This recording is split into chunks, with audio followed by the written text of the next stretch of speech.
And hello, everybody. Happy Saturday. We are Hard Knock Dice plus a goose today. Oh, we lost someone as soon as we went live. Someone made Milo's computer crash. They honked too hard. Oh, there he is. They honked him right out of Skype. We are Hard Knock Dice. My name is Jonesy, your dungeon master for the evening, and these people around me are your heroes and my best friends. Today we will be continuing on our Across Eberron campaign, but before we do, I have an announcement. Just as always, we are still raising money for Extra Life. Extra Life is a charitable organization that raises money for children's hospitals all across the United States and Canada. We specifically are raising money for Children's Healthcare of Atlanta, which just is in the process of building a new hospital.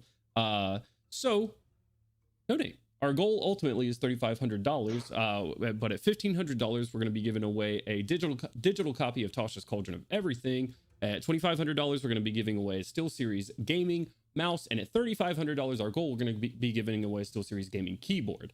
So open your hearts and your wallets and donate to a good cause, and also have a chance to win some cool stuff. So, would anybody else got anything else? Anything fun, exciting? No? Cool. Nothing? Nada? Well then, in that case, our recap. Last we left off! Oh, my Skype crashed. I kicked myself out of Skype. Someone kicked me out of Skype.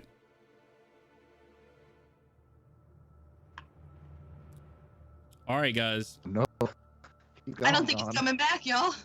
I don't think he's coming back. Who kicked me out of Skype? He was still live on. Who kicked me out of Skype? I don't think he's. Oh. Nobody did. Yes. Someone kicked me out. Oh no. All right. That all right. Well, that's the thumbnail. There you go. Anyways, now that we're back, great. It looks like we're missing Gandalin on stream. Oh no! It's not that we're missing him. It's we've swapped. Yeah. I am the cleric. You've made a mistake. Give me a second while I'm Crowley and. Yeah, I know. I'm fixing it right now. Oh, I'm fixing shit. it right now. Like my brother. I'm fixing it right now. I am. I'm edgy. fixing I it have right daddy now. Issues. You've made a mistake. I'm fixing it. You did me proud, Koshik. What else I got? What Okay, else? RT is still in the Tasha right says, spot. I am going to murder a young girl with my magic. No, you're Gandalin again. You're Gandalin again. I'm so sorry, everybody. This isn't always the case. It has happened before.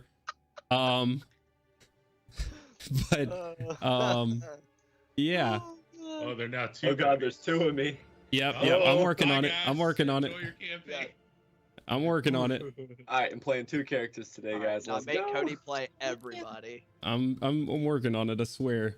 Thank you everybody for joining us. While since I can't really multitask, I am gonna be just spamming my microphone and letting you know that you should donate to Extra Life if you're in here. Also, if you're still in here, you should definitely give us a follow, because we are professionals and our stream is always perfect, and now we're all good, I think.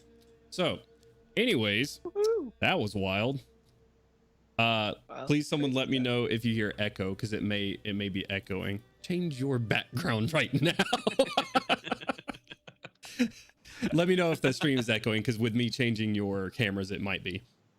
So like I was saying, last we left off, Garamel, the grandfather of Gorum and Melgrum, stopped in a manner of speaking, and let Gorum know that the frequency of the raids on mining convoys back home in the Roar Holds had increased, but none of the survivors had seen their quarry Eadril.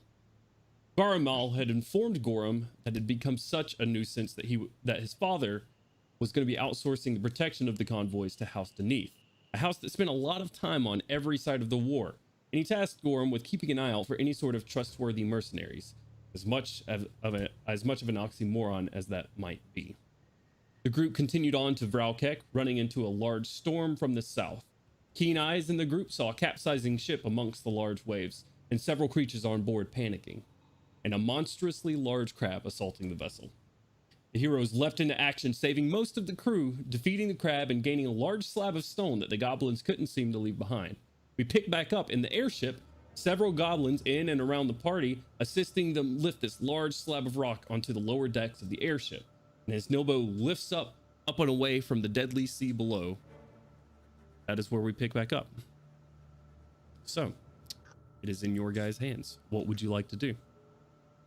Real quick, the rest of the goblins that seem to have been below deck trying to push this slab out, did they seem to escape and make it back to the surface to get airlifted out as well?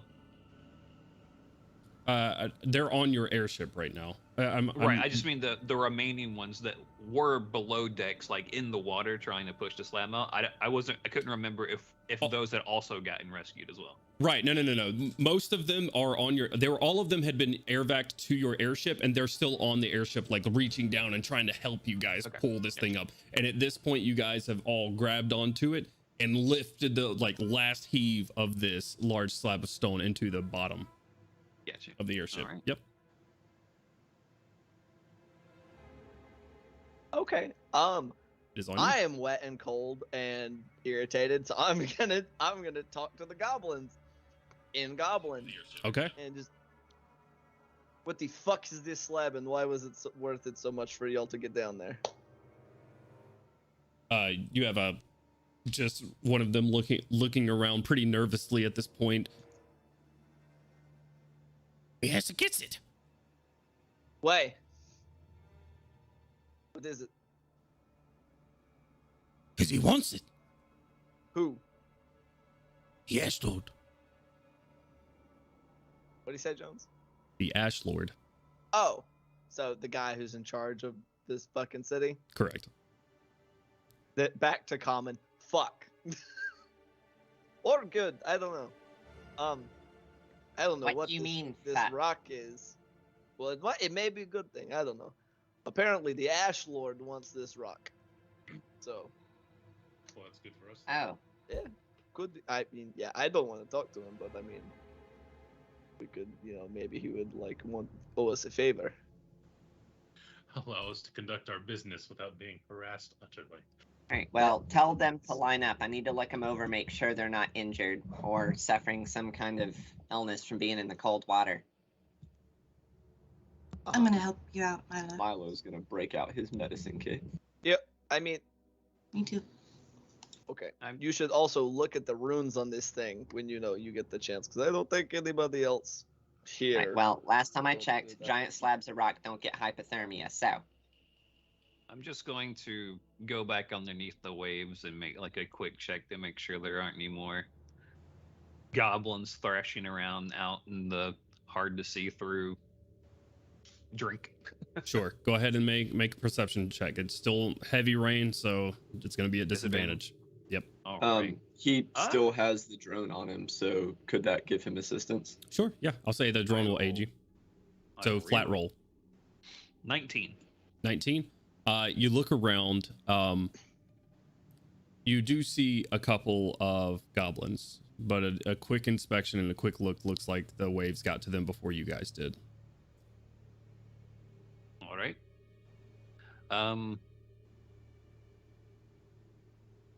The waves are the crab. One of the two. Yeah. Yeah, I'll get them on board as well. Just Okay. kind of set them on the deck. I don't know. Yeah. Seems like a decent thing to do. Sure. I'll say with the amount of animals you have summoned and with your giant snapping turtle strength, that is not a problem for you. And yeah, after doing that for a few minutes, I'll drop form and get carried out myself. Okay.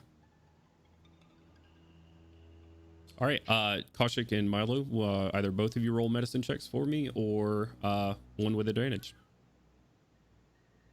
How do you want to do it? What was that? I said, how do you want to do it? Do you want to do it with advantage, or do you want to both roll? Milo will go ahead and roll with advantage, I guess. Sounds good. I'm the assistant. Ooh, not as fucking good that you did so. That would have been an 8, but is instead a 24. Okay. Within moments, I'm you a guys good assistant. you guys starting at like Yeah. opposite ends and just sort of like checking these guys out. They're not receptive at first. You come towards them with medical tools and they pull out small rusted daggers from each side. Mandolin! Yeah. I need your Shit. translating. They're making sure you don't die of cold, you idiots. Make a persuasion check. I have Hell no yeah. idea he's being abrasive. or I Actually, would I'm gonna something. say make an intimidation check.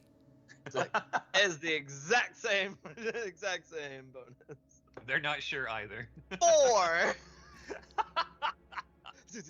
This let him help you. They're about in the same state as you, with the knives shaking, and one dagger just kind of like shakes out of one's hands and is just still like holding his hands up. After Baby. Oh my gosh. a minute of talking them down, I mean, they're goblins. Like if they go to try and stab you, Milo, and their dagger just breaks off at the fucking hilt and like falls to the side and just, all right, well, shit, and just lets you do, like, has resigned himself. If he's about to be eaten, so be it. But you check them out, and several of them are not doing great. But I'll say with a 24 roll, you guys get them patched up with some like cloths or bandages or anything that they need. End up taking off the rags that they're wearing and switching them out with something dry in here, whether that's like burlap sacks or whatever y'all find for them. We got these guys wrapped up in those like aluminum foil blankets they use in emergencies. Yeah.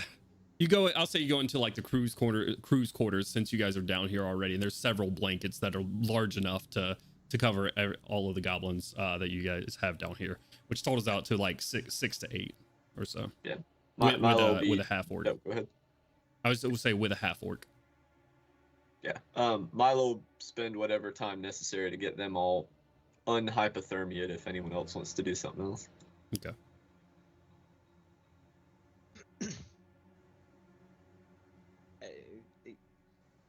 I got nothing. I can't read these runes. I already tried with very little success. What languages does everybody speak? I would imagine that the dwarves would have the ability to read runes, if anybody, right? What languages do the dwarves have? I have common, elvish, and dwarvish. I'm not a dwarf though. It's just letting you know. Okay. It is not dwarvish. Is it common? No, it is not common either. Jowl, let me wrap up what I'm doing. I can figure it out. Can I take over for Milo? We just switch places. Well, we know it's not common, goblin, Delkir, dwarvish, or halfling, because those are the languages I speak, and I didn't read them. Is it orc? It is not orcish either. All right. Melgrim, what about you? Spanish. Crazily enough. Now I'm just imagining goblin conquistadors. If it's not Nomish, then No, it is not. Milo's gonna whip out his trusty little typewriter looking thing, or receipt printer looking thing, and start attaching the little nodes to the sections of the thing to get started on a ritual casting of comprehend languages. Okay. All right. It'll take you about 10 minutes to do that. Yeah. Do we happen to know what goblins eat? Like food. Neat, for sure. That was very insensitive. Kind of. Roll I don't know what they eat. I'm trying to. a history check for me.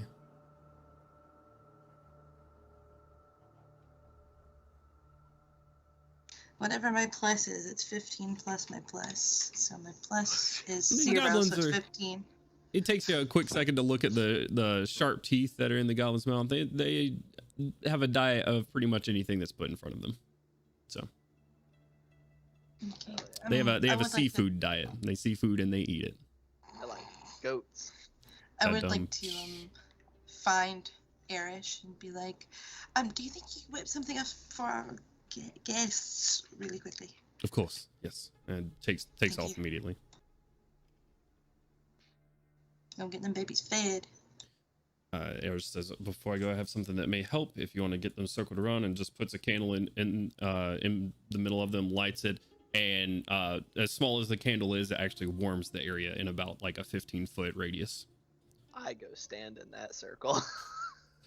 Ganowin's huddled up with fucking Everyone's shivering goblins right beside you. Yep. I will say that the orc was unconscious when you guys picked him up. Is he conscious now? He is not. Ah, Man's shit. gonna wake up like, oh. The Is half he orc. alive? Yeah. No. Okay. Milo found out on the ship he was alive. Okay.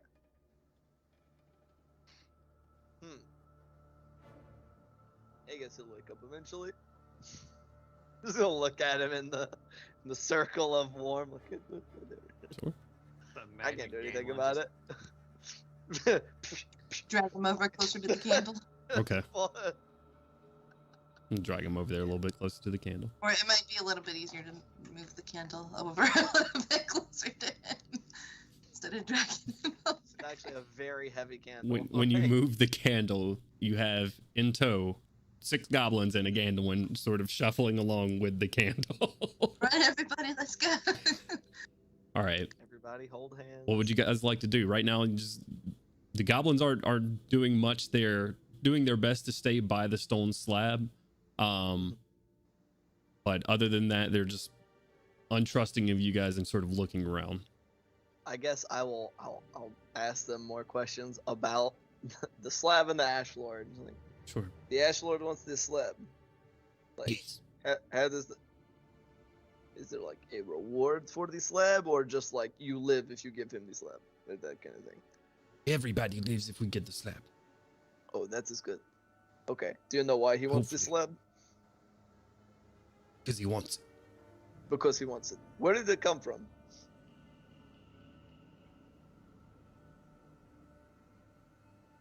Places. We just saved your fucking lives. And this fucking slab. Uh-huh. Where did the slab come from?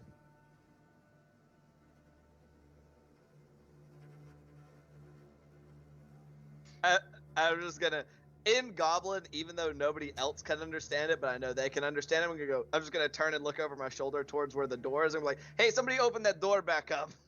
It's in Goblin. Make another intimidation check. I would say make it a disadvantage because of how low the last one was. I got you. Damn, Jonesy. Another 4, baby. Let's go with a 7 and 3 on the dice.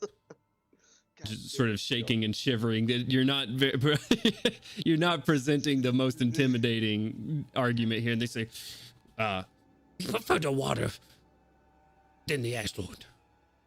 The Ash Lord doesn't want other people to know where it came from. No. And yet he just sent a bunch of fucking goblins to go get it. That seems impractical on his part. We got it. Mm-hmm. And then you almost died to a crab. Big crab. It was a very big crab. You saw my friends over there. They just cracked that thing open like it was nothing, though. Yeah. I didn't see Just like much. pointing a thumb over at like Gorham and Melgrim. I saw water. Yep, and you see that there's no more crab. Mm-hmm. Mhm. Yeah. Like it was nothing. Mhm. Just no crab. Mhm. Okay, whatever. Where are you supposed to deliver this to? To the Ash Lord. What? Yeah, no shit. Where within the city are you supposed to take it to deliver it? Just like to his house, or what? We take it to docks. Just to the docks? That's it. We take it to docks. Guards And then take it to somebody the gets Ash it Lord. from the. Okay, I see. Very helpful. Thank you. Very helpful. And it just turned back into comment. Yeah, these guys are fucking useless. Probably would like to see the slab if it's up on the deck. Is it? Well, it's below deck right now. Milo's got like his instruments out right now over it, but yeah, it's down there in plain sight. Yeah, I'd like to go down there and go look at it. Yeah. What languages Yeah. do you speak? Man, I speak the languages of the devil's lettuce. I'm just kidding. Let me look here. It is not written in language. It's not written in 420. Draconic, Common, Elvish. So not in any of those three. That's fine. We're narrowing it down. Yeah. Really, you really are. Real quick. Yeah. No one in the party speaks giant, do they? Nope. Okay. No.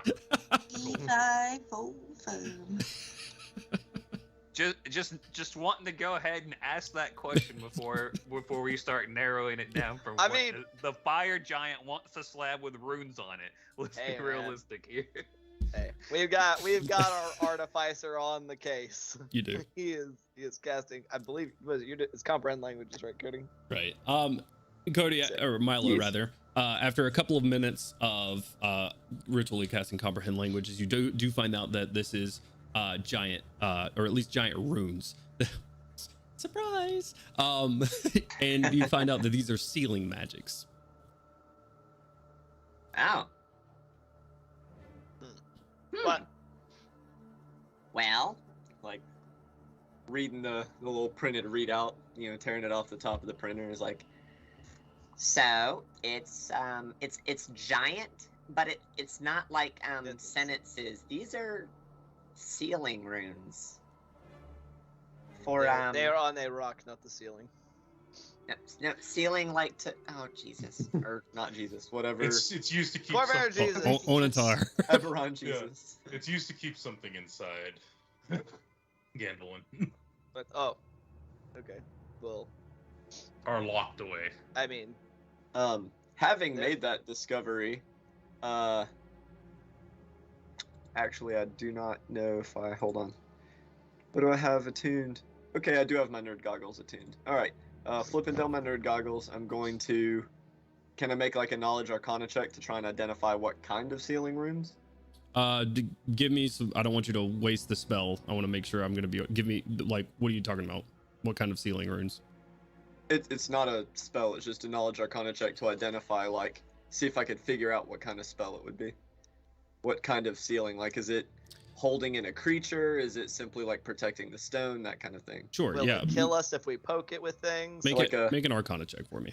Will it kill us if we poke it with a dispel magic spell? I was gonna say, since Crowley's down there, he's gonna aid Milo. I already have advantage from the goggles. Somebody has Narratively, I'm guidance. still helping. Sure. 23. That's a couple. Looking over this stone, the ceiling, well, one, the runes on here are old, like ancient, old, like before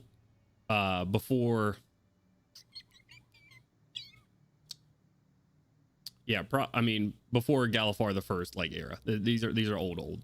Before Corvair Jesus. Yes, before Corvair Jesus old. PKJ. Perhaps before humanity was even a thing. But as you're, it looks like these are made to seal something within the stone itself. Can I tell if it's like sealing a creature, a spirit, or just magical energy, or what? Can't tell what it's sealing. It's just sealing something within the stone. Somebody just dispel it. What could go wrong? Gotcha. Should I poke it with a dispel magic? Right on our ship. Maybe don't. It's So yeah, tempting. having inspected it, and I guess with Crowley right there, just be like, well, it's definitely holding something within the stone itself. It's not binding it as an anchor point. It's holding something within it. It makes sense, and I am not too eager to unleash whatever is in there in the middle of the boat. Yeah, this is a bit beyond me as well. There will be no dispelling of magics in this classroom, so let's just leave it as it is. I will say, like dumping water out of my boots. I will say that the goblins seem pretty adamant that him not getting that rock would be pretty bad. So they better not fucking with it. Well, I mean, Yeah. it would be. Did they say where it came from? Like maybe if we knew No. if it was in like a temple or a tomb They or were- something. They were not interested in sharing. Oh God. Well, I don't know why. I'm very personable. Eye contact. well, I just- Goggles up. did they say who's picking it up at the, Oh, they said they don't take it anywhere. They just take it to the docks and hand it off to the guards, and the guards take it to the Ash Lord. Well, let's get it to the docks then. It might serve us to have the Ash Lord owe us one, or at least look favorably upon us. Can we? It remembers that there's a giant fire ring around our airship. Our ride is pretty like easily identifiable. And I thought we didn't want you to tempt them to steal it from us. Obviously, he wants this pretty badly. We can at least drop it or have it carried one way or another, as long as we can do it with subterfuge or not. As long as it gets to the dock. That is a heavy fucking rock. Well, how much can Artyom carry? Drop He it on some almost pillows. couldn't. Well, we just fly over the dock, get him down, just let him flap slowly down. Feather fall. So we'll be ready to, bug out like motherfucker if they seem to try to steal our ship. Is that what I'm hearing here? Okay. Not entirely. Do anybody have a better idea for how to get to however heavy this fucking rock is down onto what I can only presume is a wooden dock? As you turn to the goblins, is the dock made of wood? One just kind of like stomps, shakes his head yes, and stomps on the floor. Like, yeah, it is made of wood. Confused at the question a bit. He has no context for what's going on. Does it look like they don't understand the rest of the time we're talking? Pretty much. Okay. They're just sort of like looking back and forth in between you. Sick. So, I feel like any form of dropping this thing onto the dock is a not good idea. Jonesy, I have a question. Yeah. Okay, so with the levitation spell, it says that it can levitate the target that weighs up to 500 pounds, blah, blah, blah. It's heavy. It's really heavy. It's heavier than that. And it helped beforehand, right? Correct. So it still had kind of an effect on it, right? Right. Okay, so when the spell ends, the target floats gently to the ground if it's still aloft. So if I just cast a levitate spell on it and then end the spell, will it just float gently to the ground? You think because it's a little breaking? No. I would say it'll do exactly like it does on the lifting part of it. It won't do like it would something within that range, but it would definitely make sure it didn't smash into the ground at full force. That spell definitely took off, nearly half the weight of this stone. So wonderful. So I can help. Okay. So that would be good for helping us get it down, but then they would still see this rock just fall out of the air. I'll kind of clamber down into the room. Okay, so do we know what this stone does yet? Nope. Or it's sealing something. There's something in the rock. Oh, there's something in the rock. We'll just Yep. open it up, see what's inside. That is probably a bad No. idea. Absolutely it not. was not being serious. it's Okay. Also, how do we have to get all the goblins down there too, right? Yeah. Yep. Hey, is that orc awake yet? Like, he's looking a little I don't know. he's not I'm awake. not an expert. Likely we could probably send the bats back down with the goblins, right? I'll go over to the orc and have a healing spirit kind of just lift up through his body. Okay. See if that brings him back to wakefulness. It does. Yeah. Go ahead and roll the healing for me. 4. Let me make sure that's right. Hold on. But yeah, at least some healing. Okay. You casting that ritually or with a spell slot? You can't cast that ritually. Oh, It's with okay. a spell slot. All right. The Gotcha. bats are gone. Gotcha. I will say to this orc mentally, because I do not speak orc. Hello. You are safe. You have been rescued from your ship. What the fuck is that? He says out in It's- common. That is a healing spirit that's bringing you back from unconsciousness. It will feel great. Just let it do its business. Who the fuck are you? shit, I he's a am trucker. Artyom. Me and my crew or my friends are the people who saved you. And got your rock out of your ship before a giant crab destroyed it. You say giant crab. Where's crab? Crab got its skull cracked open and sent to the bottom of the ocean. All right, I won. Wonderful. He sits up. What? He said, is he talking out loud? Yes, he says it in common. He's speaking in common. Yeah, I started speaking in common when he started speaking in common. You are unconscious. You didn't win shit. I ain't dead. Hey, we're on the same team. We all won. Yeah, right. What's your name, friend? Gorgug. Gob. All right. Gorgug Gob? Yeah, just Gob. Okay, Gob. Mm-hmm. Are you the captain of that ship, or? As part of team of captain, or sort of looks around. I had another buddy with me. Okay. So you're in charge then of these goblins. Yeah. Okay, so we got your slab. You're on an airship. All right. Apparently, there's a big rune rock with something sealed inside of it. Gets a little bit like mistrusting. Hey, gotta take that on shore now. Yeah, I imagine many things on boats get taken to shore. Uh-huh. Yeah. He's got like this huge mark across his chest that looks like a fucking pincer mark just right across him. The healing spirit will probably linger there while we're talking and heal him for an additional 9, and then I'll let it just sort of drift towards the goblins. Okay. It's gonna I'm just gonna step through that one good time. Okay. All right, you get healed for 1. Hell yes, that's 1 more HP than I had before.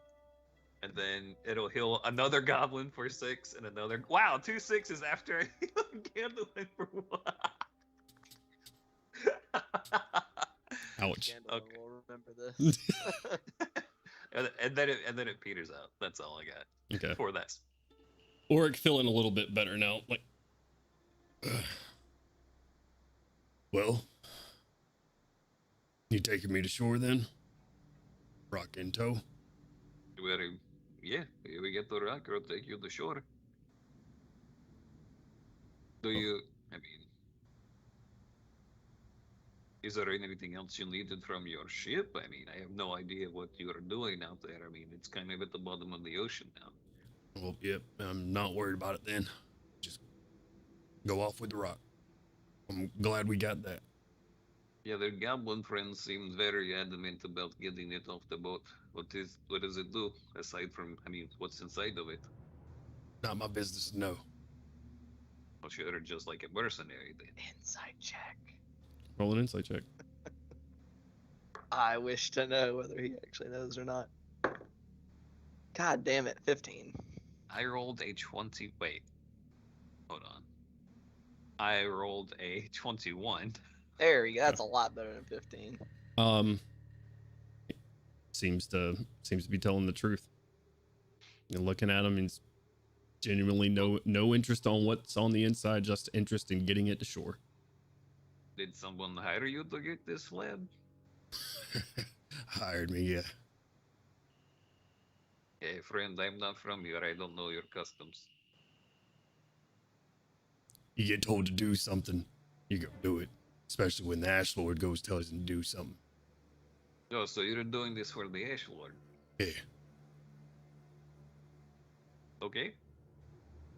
So I'll just go take it to him then. Yep, that'd be real nice of you. All right. Well, I was gonna say perhaps at least you'll let him know that you had some aid in getting it to shore from us. Well, I'm assuming as soon as people see, or at least Flame Guard sees we pull up and not our boat, they're gonna know that we had some help. It's a good point. Yeah. I assume we're gonna have a pretty good welcoming party. No. That's not good. They should have at least seen the crab from shore. No. How close far were we away? from shore? Yeah. Yeah. Yeah, I don't know how I far. thought we were You pretty were- far away. Nilbo had told you before that he was going to be at least 1,000 feet out, and the rain should obscure you from there. So you're further than 1,000 feet out right now, and the storm is still going on. As far as you guys know, you have not been spotted yet. Okay. Well,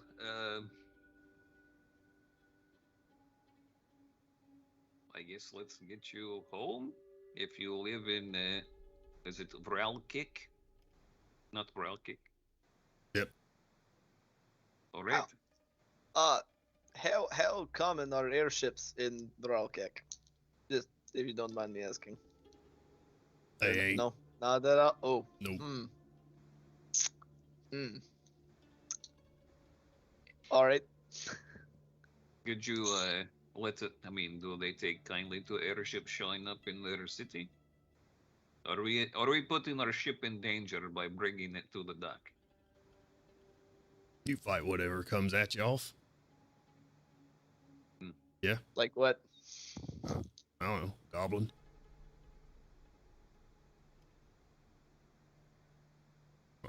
There's a lot of desperate goblins. That's all I'm saying. Okay. So, All right. is there some type of reward for this? You said that you just got told to do it, and that was the only choice you had in the matter. Yep. Okay. The option for not doing it, I assume, is death or imprisonment or something like that. Or getting sent on something else worse. Yeah. Okay. Or your family gets sent off something else worse. Do you have family in Vralkek? Me? Me? Yeah. Okay. Well, let's get you back to them then, I guess. That'd be real kind. Do we have any more questions for this gentleman? Or gentlework? Don't believe so. Alright, well, I guess just... we have I brought a couple members of your crew that didn't make it. I managed to find them, fish them out of the drink there on deck. I don't know what you wish to do with them. Fish food. Alright, fair enough. Cool. Okay. Well, yeah, I guess let's not go and show our ship immediately to to the people of Vralkek so that we don't have desperate goblins try and board or somehow carry our ship. I'm mostly fucking with you. I ain't no goblin gonna try to get around the guard.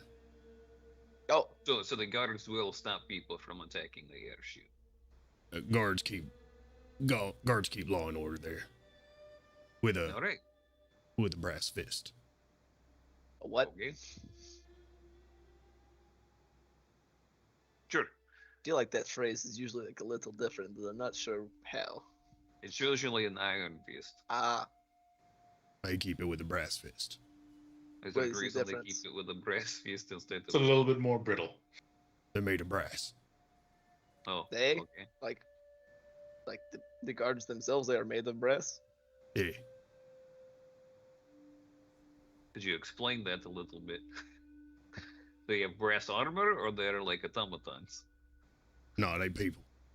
They made of brass. But they're made of. I am very confused. Are they like a brass warforged or something? No, they people. They looks, nods over at the dwarves. Like them, of brass. Oh, look at fucking the Brass dwarves, dwarves? like what? Okay. I thought what you are- human types were supposed to be smart. I'm saying it. They made of brass. Looks like him. I'm not familiar. Are they wearing brass armor, or are their skin metal like brass? Skin metal like brass. Okay. Thank you for the clarification. You welcome. So Sure. Let's these brass dwarves will keep people from fucking with our ship, is what I am hearing here. That's pretty good, I guess. Are they like Melgrim? Are those like distant cousins or what? Doesn't sound familiar, Melgrim. No. No. Oh, well, Yes, we'll find out. okay.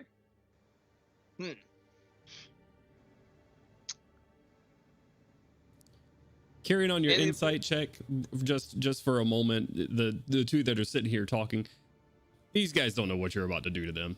They seem to have a heavy distrust of everybody in here and think that they all might be taking a fucking trip overboard in any minute now. That seems to be like a personal problem to me.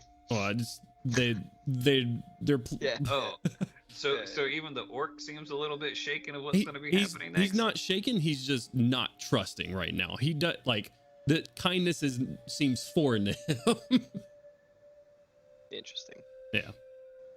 Well, All right. Well, yeah. Let's get you warmed up with the. Hey, is that the Kindle that's making everything so warm down here? it is Dutch Oh, nice. yeah, isn't it? Richie, you're a, Mhm.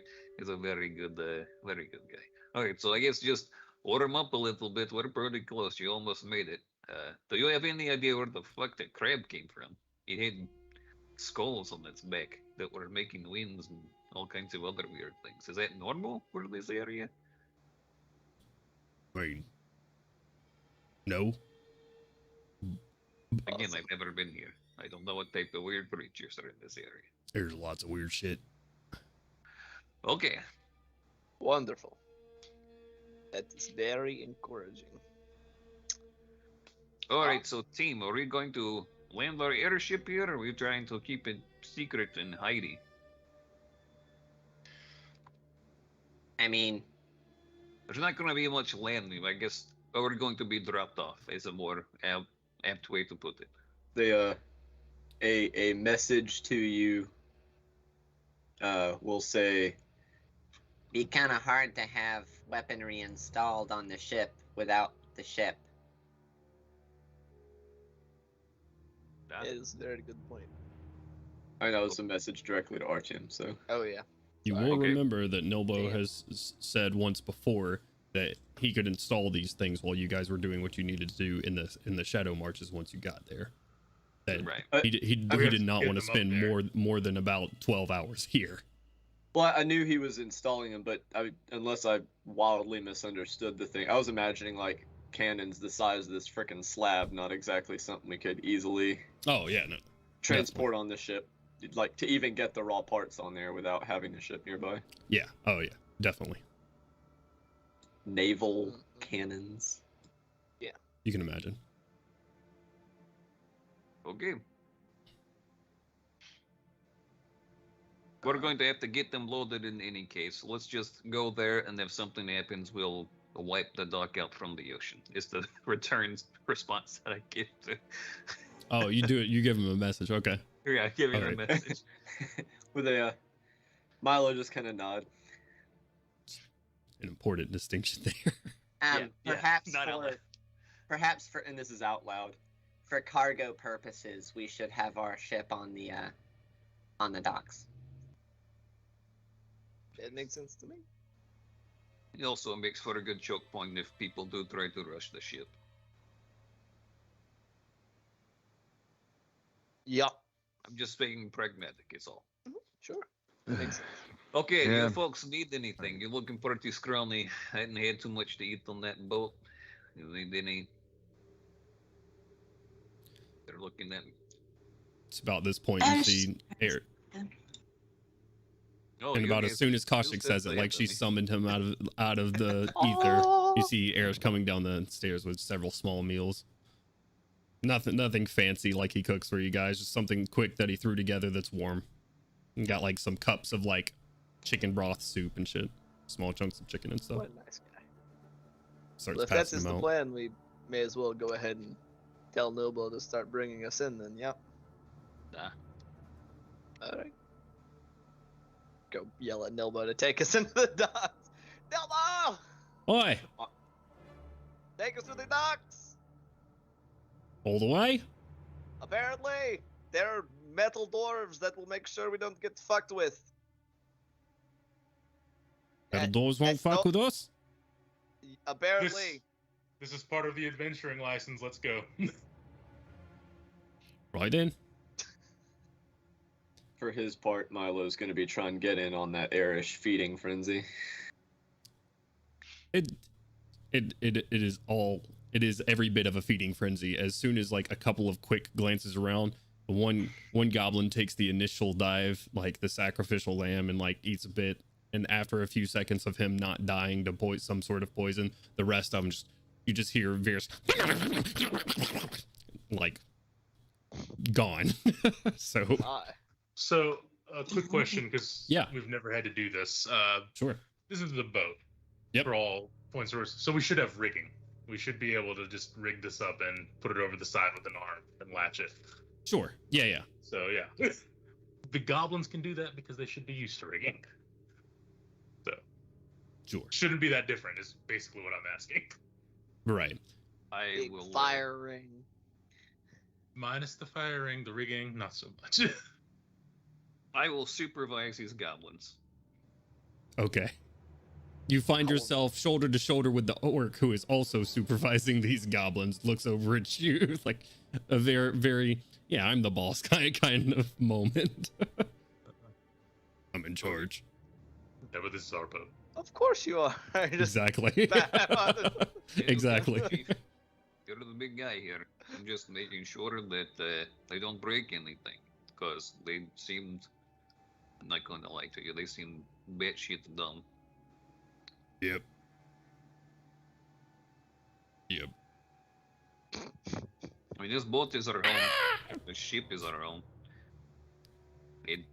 For him swinging out like that, it's pretty dexterous. It's kind of impressive. Last time I saw a goblin swing like that, we shot them. Well, I mean, okay. Well, they're in the circus, so it was a different situation. That makes sense. Fuck a circus. I mean, this guy seems fun. I mean, that's the only circus I've ever been to, and I tend to agree. Never had fun at a circus before. Exactly. Goblins do pretty terrible. Work goes over there eventually after seeing they're doing terrible, and does an average job of assisting in getting this thing strung up to be like hoisted up and over the side so you guys can bring it down onto whatever dock that you might be near. Sick. Excellent. Nilbo, unless there's anything anybody else to do, you guys are not far from the docks. So you guys have like 10 minutes maybe if you want to do anything else before you get to the docks. Cramming whatever food he can into his face. That was a tiring experience, all right? Yeah, absolutely. We should get together, get some food, and while you guys are eating, I'm gonna ritually cast telepathic bond. Okay. Who are you including in this? Squad open. The full party and Erish as usual. So the full party. Yeah. Yeah. You don't have to specify anymore. He's one of us. Yeah. So, all of the Shining Vanguard gets it. Nilbo is left out, right? Fuck that, Yeah. man. Okay. All right. Nilbo gets you close to the docks. You guys are met. Let's see here. What you might expect to be just a smattering of just like a shanty village. It is not. It's like full port city. Different sorts of like adobe buildings, clay buildings, and stuff like that. Some made out of stone. It does look somewhat patchwork, like their materials came from all over. But a city nonetheless, with like cobbled roads, even as shiesty as some of it might be. But you guys pull down to the docks and you see fairly immediately just a couple of figures with look to have dark skin. But that's not the first thing you notice on them. They look to be about dwarven size. The first thing you notice is just a full like fire mane around their head that's just sort of like making steam across all of their bodies in the rain as it sort of like lightens up.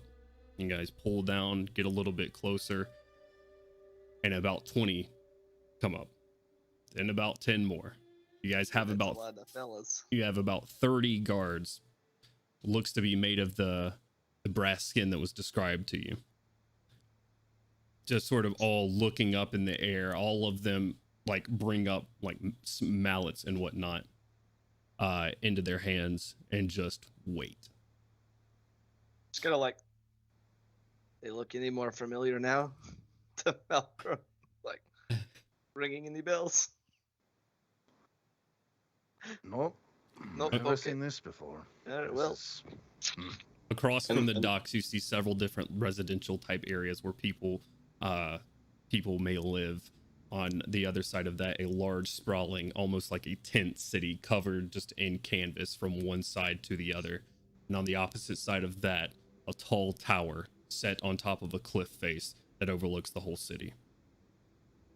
Would All Milo know what these things are from like an elemental studies class or something like that?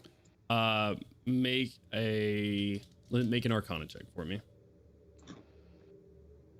I would also like to make an Arcana check if possible. There's a Sure, go. 19 plus Go for 7, it. 26. Jeez. Okay. Go for it, Crowley.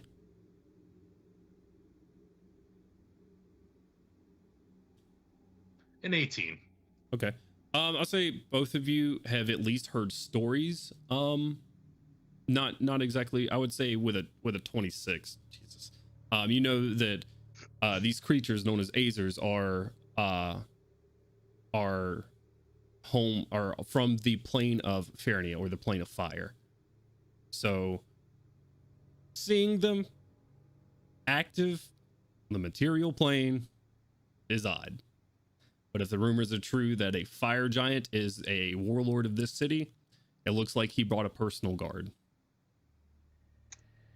Y'all would see the confused and mildly concerned look on Milo's face if he didn't have a faceplate on. That's a lot of personal guards, that's all I'm saying. This is just the ones on the dock. Yep, that's my point. That's a lot of dudes. Artyom will say over the link, I have no idea what these things are. I've never seen. I know of like a freaked partial people, but not like this. For all I know, they could be from Demon Waste or something like that. So be on your guard.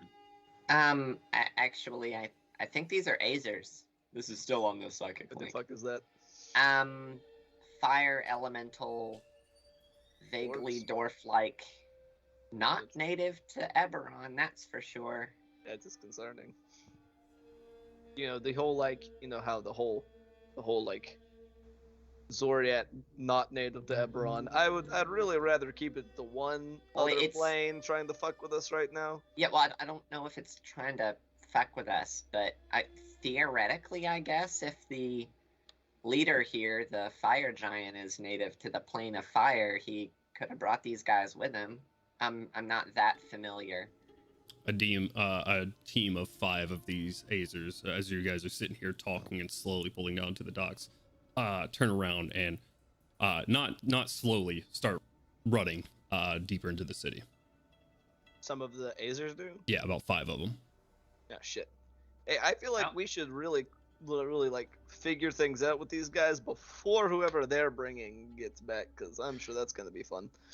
Are any of them in range of a message spell?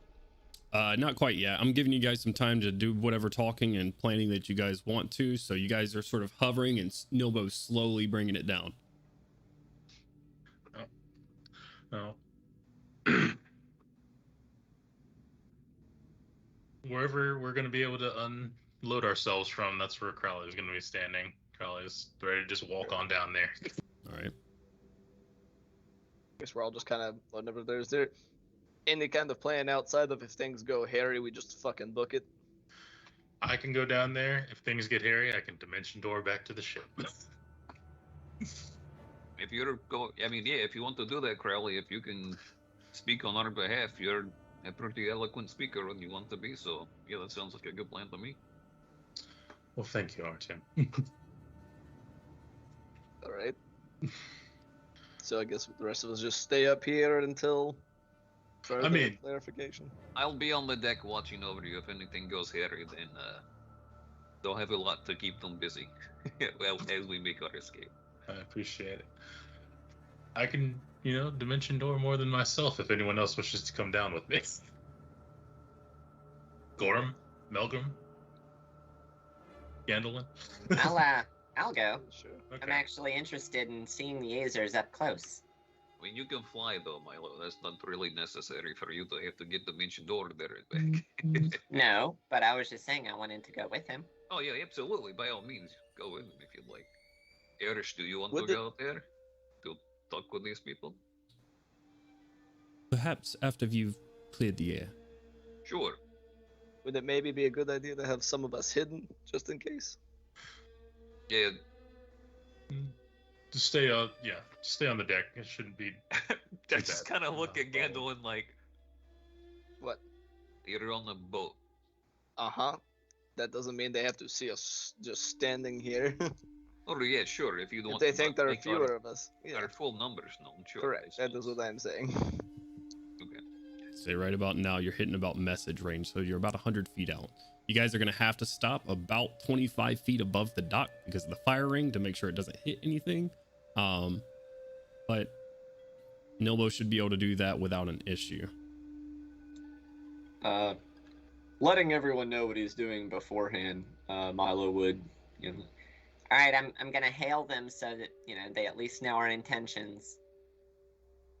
then Hail the dock guard. This is the incoming airship. Aim at the star. What's the name of our ship? I don't think it's painted on the side though. Incoming airship probably makes more sense to them. You don't get any response. After a moment of nothing, just kind of look over at the others and What did Nothing. they say? Oh, they Nothing. said nothing. Mm-mm. Well, who did you try to contact? just the nearest Azer, whichever was the first to come into range. They might Well- not be too talkative. Do I need to Seems look like in it. charge. Like, Yeah, do Aesir's, are they like dwarf-like elementals, or are they full-on, like, real creatures? I'm really not sure. I just know that they're native to the plane of fire. They're not particularly useful to my area of research, so I kind of skimmed in class, to be honest. do they speak common? Another shrug. How far away are they? About 100 feet at this point in closing. Okay, I'll wait till I get 10 feet closer. Sure. I'll mentally speak to one of them. Hello there, sir. We are here to help aid your city in returning of a slab to your ruler. We come in peace. You see Strong it. opener. The one you messaged turn around to another one, whisper in, and that one that he whispered to starts running after the others that have run off a minute ago. Come on down, then. He says to come on down, then. Weird, Is it dead? weird, Ah, weird mental accent, I guess. Not sure if he sounded too friendly, so let's be, prepared. Hopefully they can't see through all that steam coming over their head if they're wanting to have a fight. Maybe.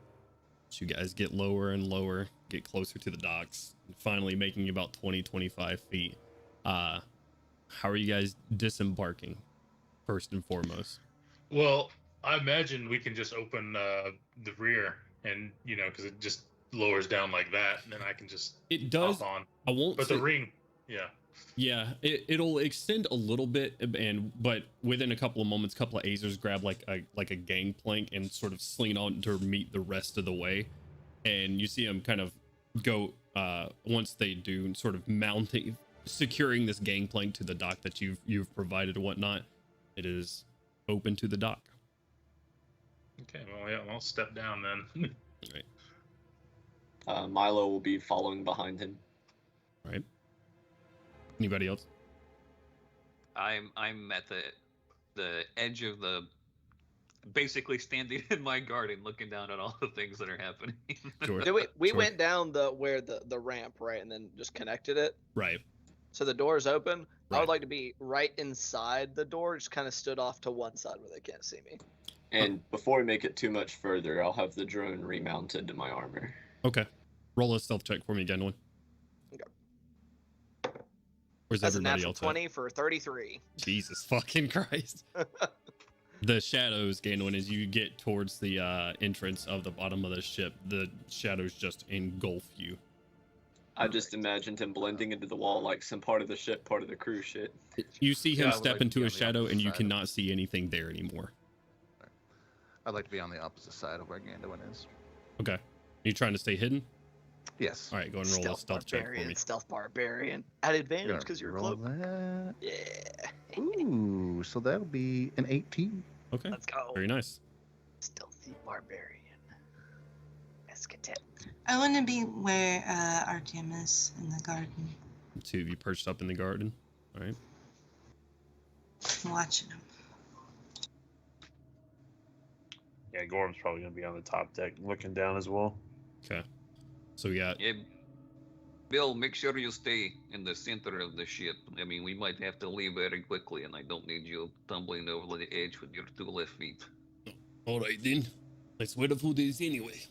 And gets up and goes to the middle of the deck, or the middle deck rather, not the middle of the deck. I appreciate it, friend. Just trying to look after you. Da. That doesn't sound as good in Russian. I'm trying to say like yeah, but it just you would say da. Like so. He's calling me daddy. Da. No. Anyways, daddy, sorry.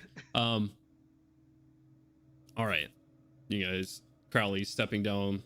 You have Melgrim and nothing flanking you on the left. Melgrim's off to the side. But Crowley stepping down with Milo, making your way down this ramp. You're meted with.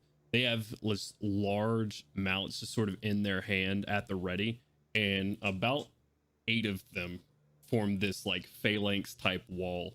Not aggressive, but just so like if anybody were trying to like bolt, they would be a wall in front of you. And you walk up. How close do you get to them? 10 feet away. Have they already started lowering? I figured we'd drop that off first and then we Nobody's started doing that yet. Yeah. All right, so I'm gonna get within 10 feet and say, "We have cargo we wish to drop on your dock that I believe belongs to the Ash Lord." Someone said you had a. Yeah, right then. Well then, if you don't mind, we'll get the rigging moving. He sees it start lifting up. Who are you? I am Crowley. My companions and I happened upon a boat that was being attacked by a large crab, destroyed the original vessel containing this slab. Right About to then. say 1,000 feet out. 1,000 squares out. 1,000 squares out. We measure things in squares That would too. be 5,000 feet. It would. A lot of feet. Appreciate you breaking it down to all units like that. It's very considerate. I You have try a to, couple win of- in Rome. couple win in of Valkyrie. when in Vralkek. You have a couple of goblins starting to file out now, but a couple of them like slowly helping the orc. They're fucking struggling up there because no one's helping them with this. The orc is just fucking. It's mostly him, and the goblins are like just using their body weight dragging as he's like slowly letting this thing. I gotta roll. I gotta. We got see. like pulleys and stuff that like. It'll make it easier, but it's 1,200 pounds on a pulley. And it's one orc and a couple of goblins. That's like 8 goblins. It's not bad, actually. It hits hard on the dock as it's coming down. Like splinters some of the wood or whatnot. They Azers don't seem to pay it much mind. Orc kind of looks over and gives a slight shrug. Comes down himself. Right then. There'll be some questions for you, I'm sure. Where you coming from? Oh, we're coming from the eastern side. We're coming from Flamekeep. Flamekeep.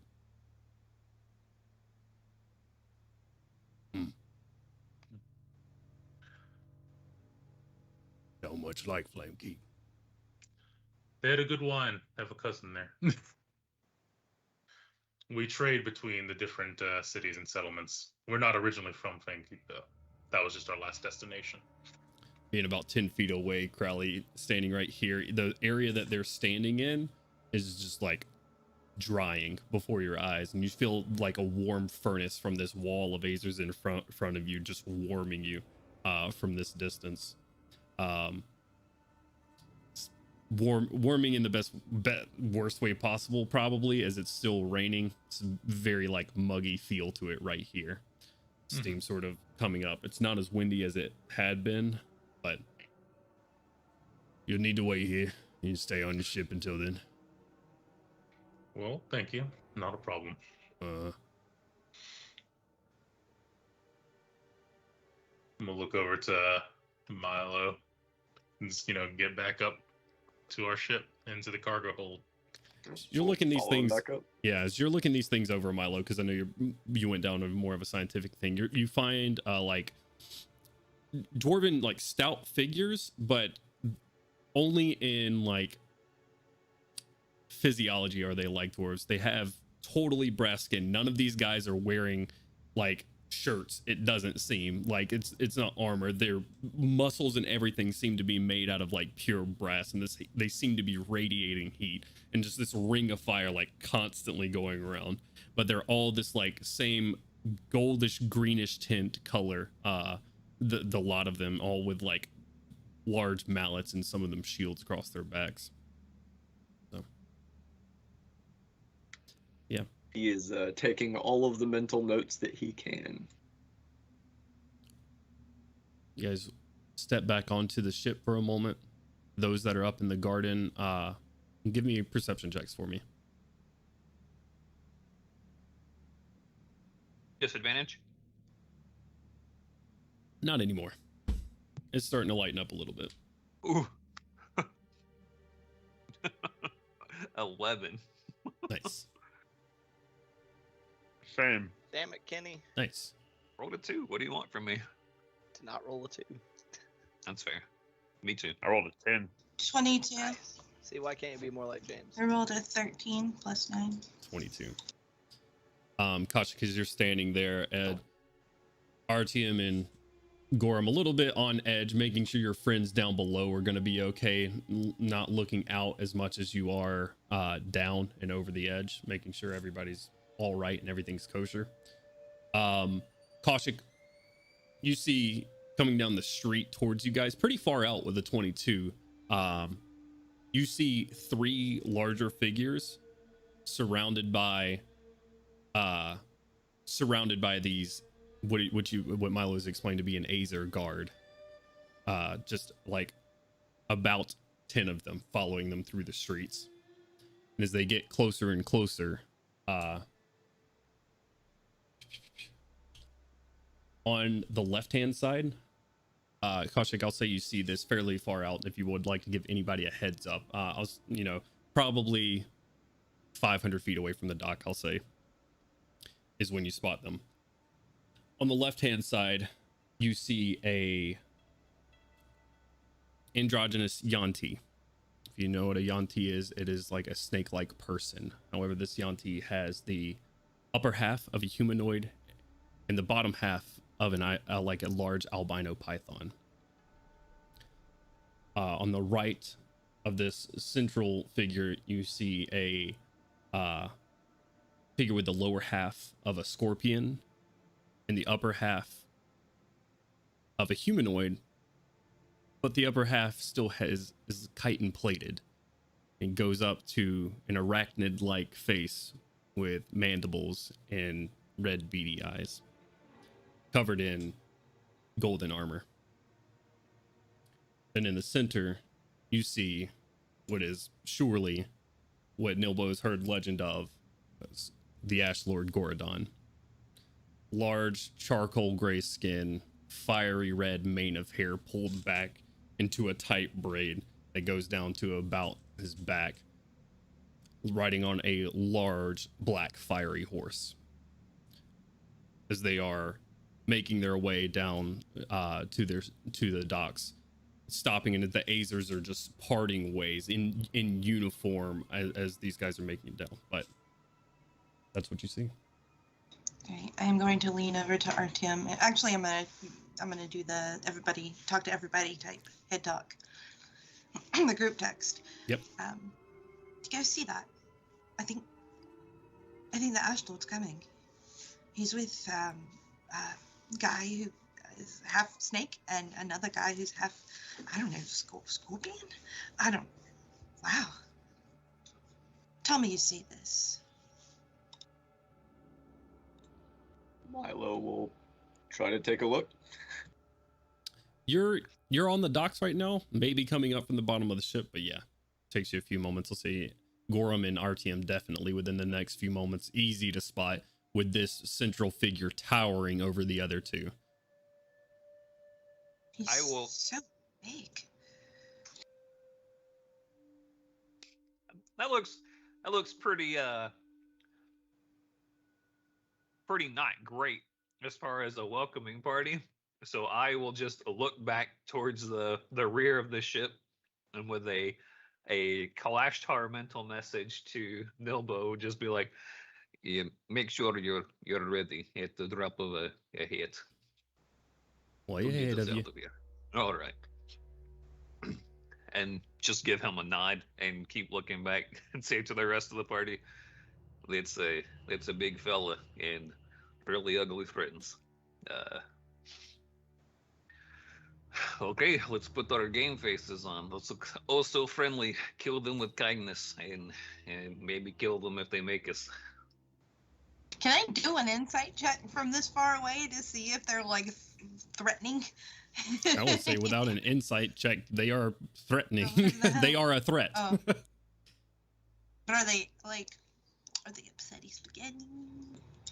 Are they charging into the fray? I think is what she's asking. They're not Like, charging. They're are just they riding. coming fist up or? Doesn't seem like it. It's at a slow trot, very just looking observant at the moment, but it's a little bit too far away to get any sort of like intent. But they're not charging into battle by any means. Sick. Getting closer into view, you just see this large, cruel black plate on this central figure, Gordon, and you see a large sword just across his back. Slowly makes his way. Azers start parting like a brass sea, just getting in form as they're just stepping off to the side. Gordon unsaddles, looks up at the airship. I don't much like screaming. Come down and talk. Crowley descends again. Yeah. Accompanied. Crane my head up, I guess. Or not. I'm just in my mental message as they walk back past me and Melgrim. I'm just gonna within the mental link, just be as close to the bottom of the ramp as you can. How far out is the Ash Lord? He is not stepping onto the dock. Oh. You guys are probably about 60 feet away. How far from us to the Ash Lord? If you were to get to the dock itself, about 60 to 80 feet. From the garden, probably about the same because you're higher up, so about 80 feet away. Yeah. Perfect. I will send Barrick flapping over with Milo. Yeah, showing some Steeler resolve. I'll move closer. Sure. You said only about 60 foot? A little over that? I'll say about 80 foot. Yeah, just considering the length of the airship and where you guys are. All right. How far is it from where I'm sat? Like from top of the ramp to him? About the same. Yeah, I'll say about the entrance is about you guys, because you're at the dock. I'm going to say it's about 80 feet. Those guys, even though they're further along in the ship because they're a little bit higher up. Okay. Cool beans. I'll get as close as is, shall we say, as is, necessary Right. when dealing with a lord.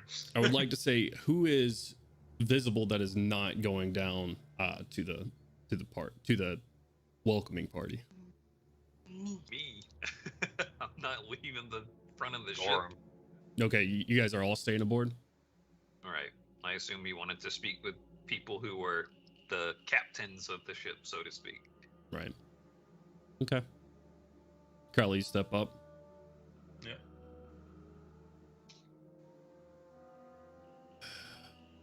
To what do I owe the pleasure this miserable day?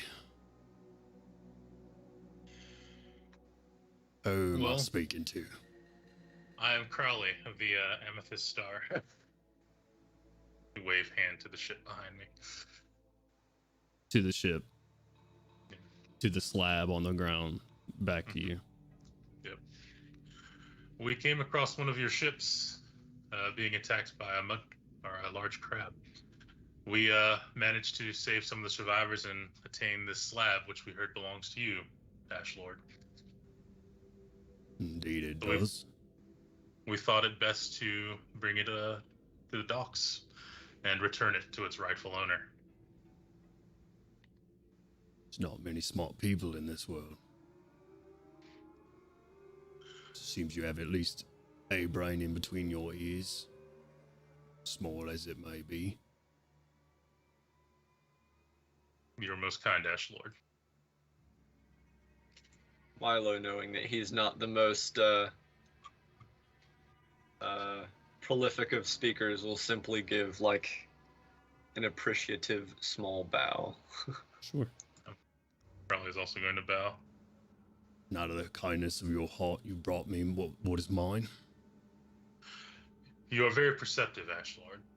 We heard you had one of the foremost trading outposts in the region of Drome, and we wish to partake with your permission, Ash Lord. Make a persuasion check for me. And I'm gonna say with the route you're taking it right now, roll it with advantage. Brown nose Crowley and said, gets stroke that advantage. fucking ego. Stroke it real good.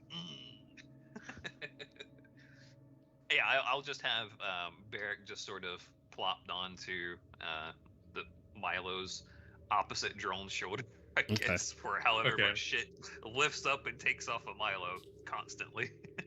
I rolled a 15, so 28. All right. Nice. Jesus. Couple of moments go by and he steps up even closer at this point. And probably by your estimates, Gordon is probably about 15 to 16 foot tall. Towering over you, steps up closer. He steps up onto just the beginnings of the dock, and you hear it just creak and groan under his weight. Try and maintain my balance. Steal it. Your mask helps you steal your resolve. It may crack. That may not be good. He looks you over. Looks over to his guard, to some of the Azer, and says, "Formation, and bring me my rock." They get about 6 of these guys on either side of this slab, undoing the rigging from around it, lifting it up, and just like heaving it up, and just like hup, hup, hup, hup, and take it away from you guys as they make it their way down the dock, just heaving this thing over the head and taking it deeper into the city. It's at this point where the goblins have made their way through the Azer, sort of behind you guys. Gordon just tilts his head a little bit.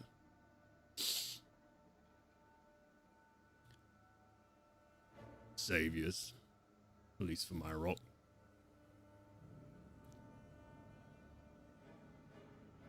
Very well then. He looks over to the Yanti beside him.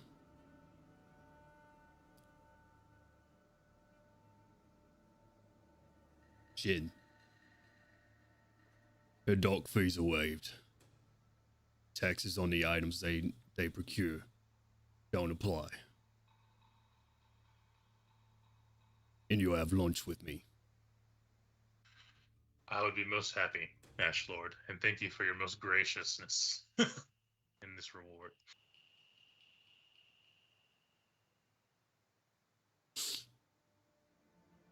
Doesn't say anything. Saddles back up, and the horse he's riding is probably about 14 feet just at the shoulders. It is massive. Like, and you see as it's closer, it is, instead of like horse fur on the sides, it almost looks like stretched tight skin. And in some marks of it, you just see like fire from the edges, and the tips of the red mane also just burning off into embers nearly consistently. Does it look like he's riding a nightmare? Yeah. Okay. Large, like a huge nightmare. Okay. Gotcha. Yep. All right. Saddles up on his horse.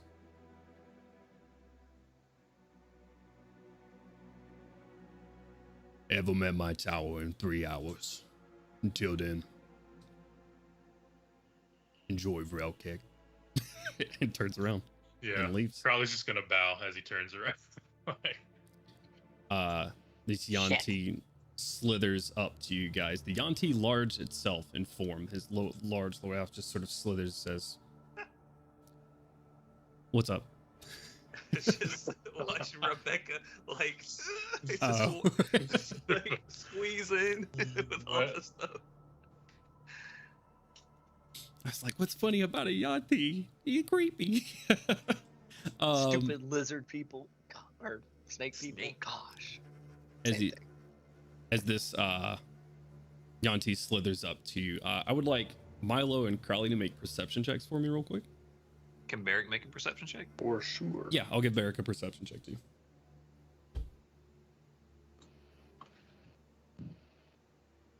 Come on, Barrick. The time is now. Isn't Barrick currently a Would bat? be a 16. natural 20 Oh, nice. plus 6. 16 for me. 16, 15. 15. I'm gonna say the 20. We'll get it for sure. Milo's this creature slithers up to you. Something's off about their form a little bit. Like, granted, like it's off in its form other than it's a Yanti, but it's like parts of its face shift whenever they step up to you. But they slither up, their tail just sort of coiling up along them. I shall come get you from the market soon enough. I am Shinseha. So, I will send for you whenever it is time.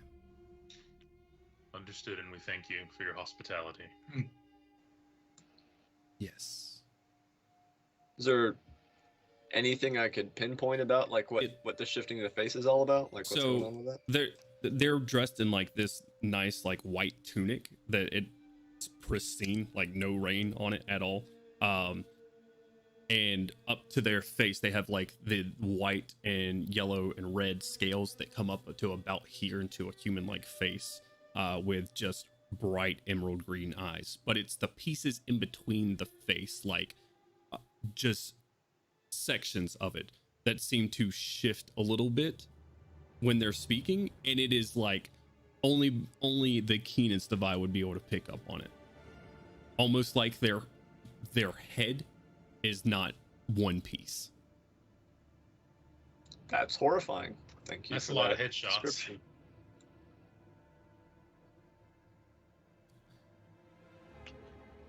Should you talk to a god and tell them to send for me,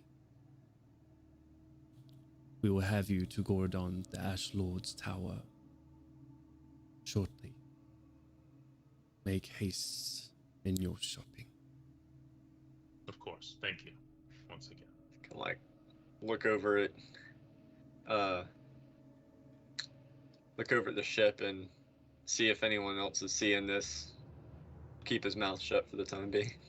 You can't really read Barrick because he's bat, but well, you can't really read Crowley, because he's got a mask on, so you don't know if they see it or not.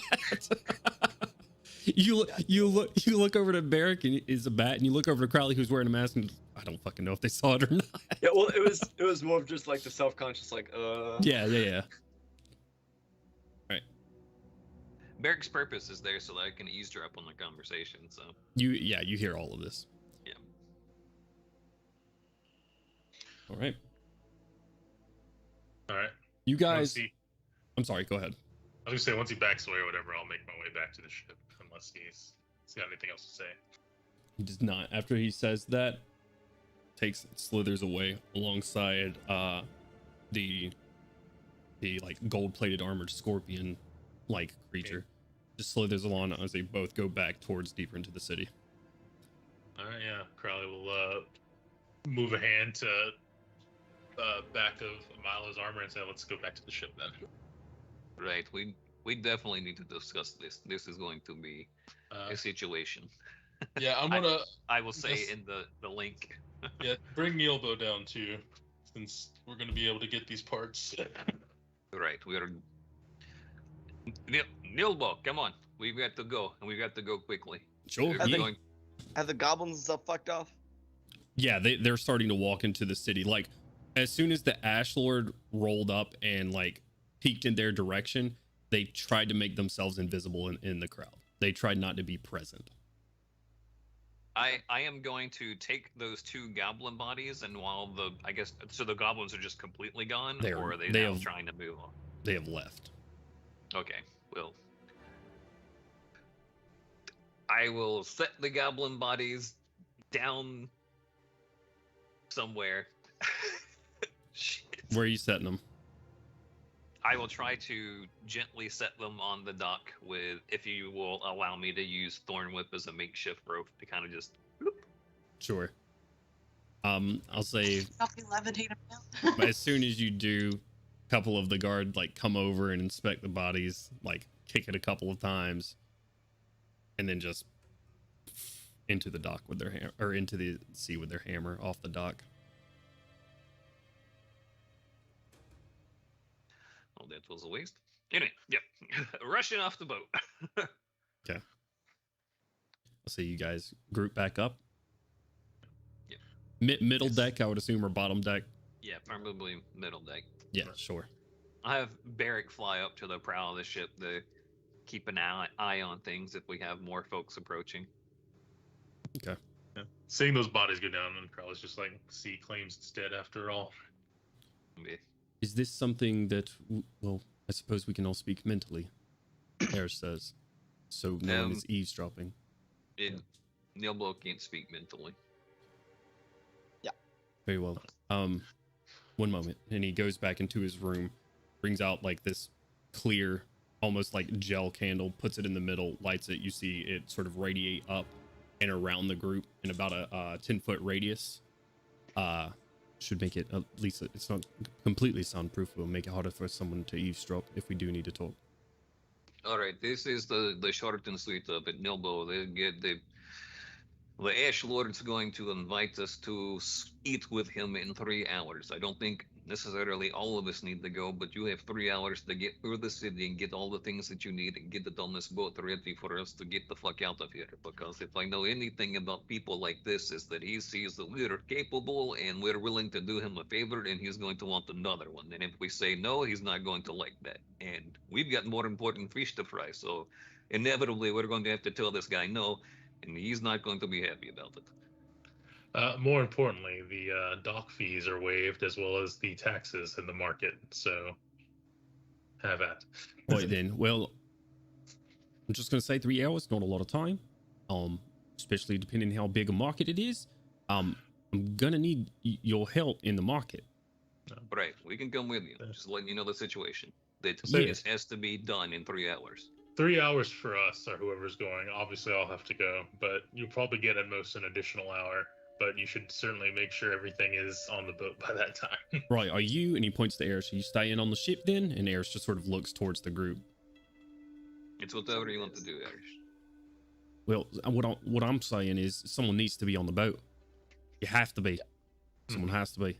Bill will be on the boat. I can leave Barrick with him if need be. All due Yep. respect, looks like you care for the dino a little bit, and he's got little arms, not much defending, and he can't speak to us as well.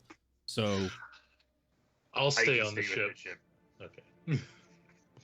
I'm not saying- You're the adventurers here. You go off into the market. That's fine. Me or Eris here need to stay on the ship. I don't care who it is. The ship can be looked after. We need you to get the parts because, I mean, no offense, Irish, or to me or anyone else in the group aside from, I don't know, maybe Crowley knows tits all about armament on an airship. So Me and that'd be Crowley had a good Milo. conversation the other night about cannons. So Right. yeah. Milo should come. Milo and Nilbo should definitely be in the market party. Right then. And I also know quite a bit about airships, so that's Okay. Right. That's fine. I'll stay on the ship. I'm not sure how far this goes. Can I speak to you anywhere? In case Only as something long happens. as we're not taken to the plane of fire, you should be able to communicate with us. Which Then- could very well happen. I have no idea if we walk through a door and just go to a different plane of existence. Very well. Bad. That would be terrible. Right. Can I wonder if you- fly this if need be? And he looks over to Nobo. Suppose you might be able to. I'd rather that not be the case. But you could, maybe.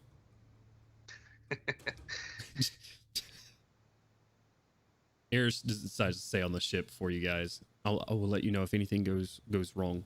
But he sort of like peeks out of the lower door. Doesn't look like our guard will be going anywhere. So Perfect. hopefully we're fine. The guards could be the people you need to keep an eye on the most. So Good let's point. just be as careful can be. In Well, that case, I might just rig the bottom door with something. oh, Sure. what do you mean with something? Like, Let me know like a before you not get nice back aboard. candle? Yes. Oh, fantastic. All right. Well, I mean, probably with as limited time as we have, we need to get going. Right then, Absolutely. All right. you Let's go guys then. disembark.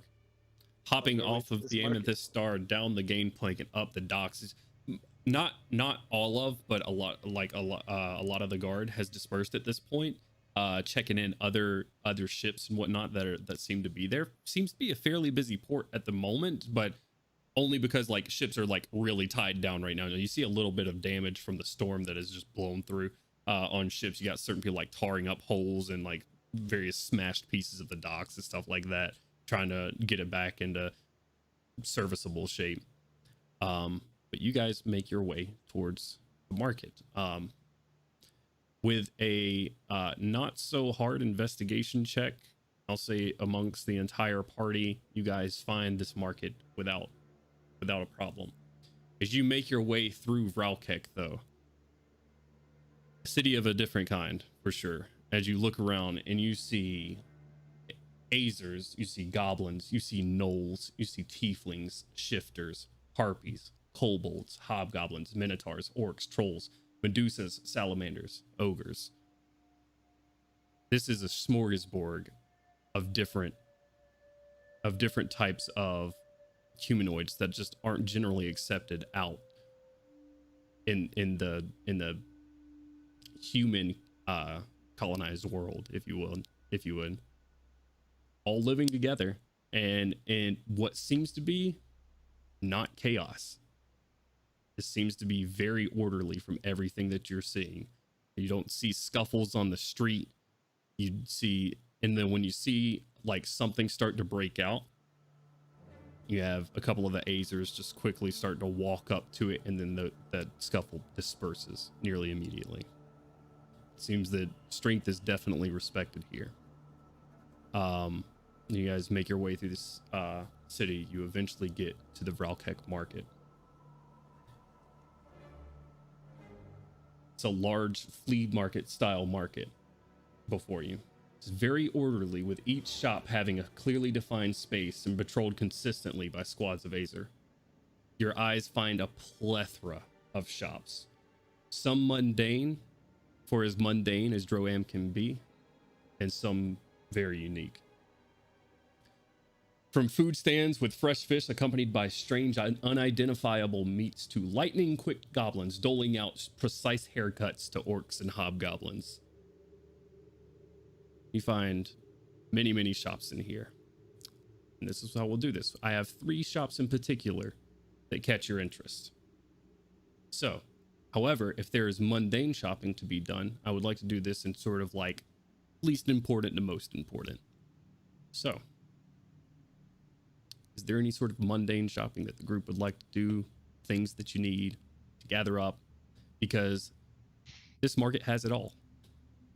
Mundane weaponry, shields, seems like woods from the nearby forests, different sorts of foods. Do they have any rubies? You looking for jewels? Just ruby or diamond? Ruby or diamonds? Make an investigation check for me. All right. 18. 18. You find jewelers. You find that they mostly work with like semi-precious stones and like shinier rocks and whatnot, and it is like worked into different materials. You don't find any large outset gems by themselves in this market. All right.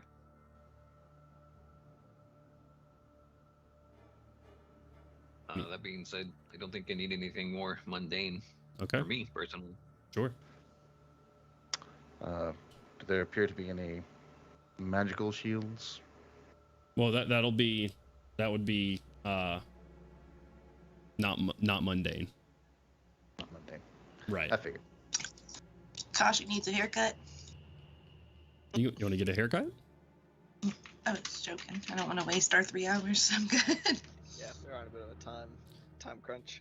From what you do, from the quick peek in, they are moving quickly and precisely. They're good at what they do. As you see, just like goblins, like very much reminiscent of the acrobats that you saw in the circus.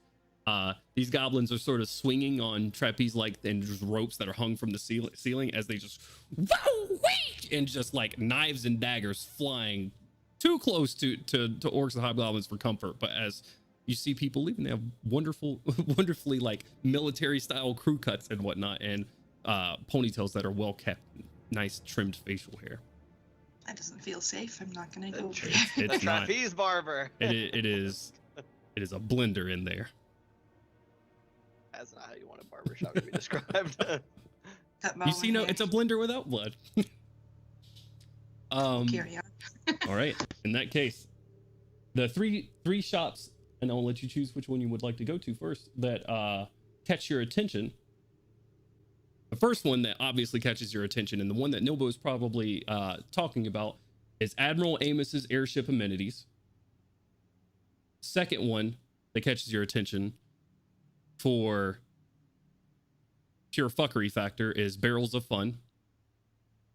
And the third one is Mother's Cupboard. The airship amenities shop seems like very much like what you're looking for in the airship category. Barrels of Fun looks like a small tent that is just covered in fucking barrels mostly. And then Mother's Cupboard seems like a small lower lit magical shop. What would you like to go do first? Business first, I would imagine. Yeah. Admirals. All right. You walk into Admiral Amos's, and I'm going to change up our music a little bit because this is just shopping. This isn't scary shopping. Not yet, at least. Or is it? Or is it? Spooky month. Every I shopkeeper. am trying to get is a Gorham Eldritch. to try and help part wherever we're going in town, looking like we're ready to just completely beat the shit out of anyone who remotely looks at us too much in a wrong way. Oh, I stayed with the ship. Remember? Oh, Yeah. okay. Oh, okay. All right. Well, then I will be mean mugging people. Sure. Give me a general charisma check. 14. Dude. Okay. Looking kind of mean there. Milo just being 7 feet tall, no big deal. I'll be looking Can't mean mug through a helmet though. While every now and then flex my muscles. sure, yeah. You guys are just like checking people that walk by you.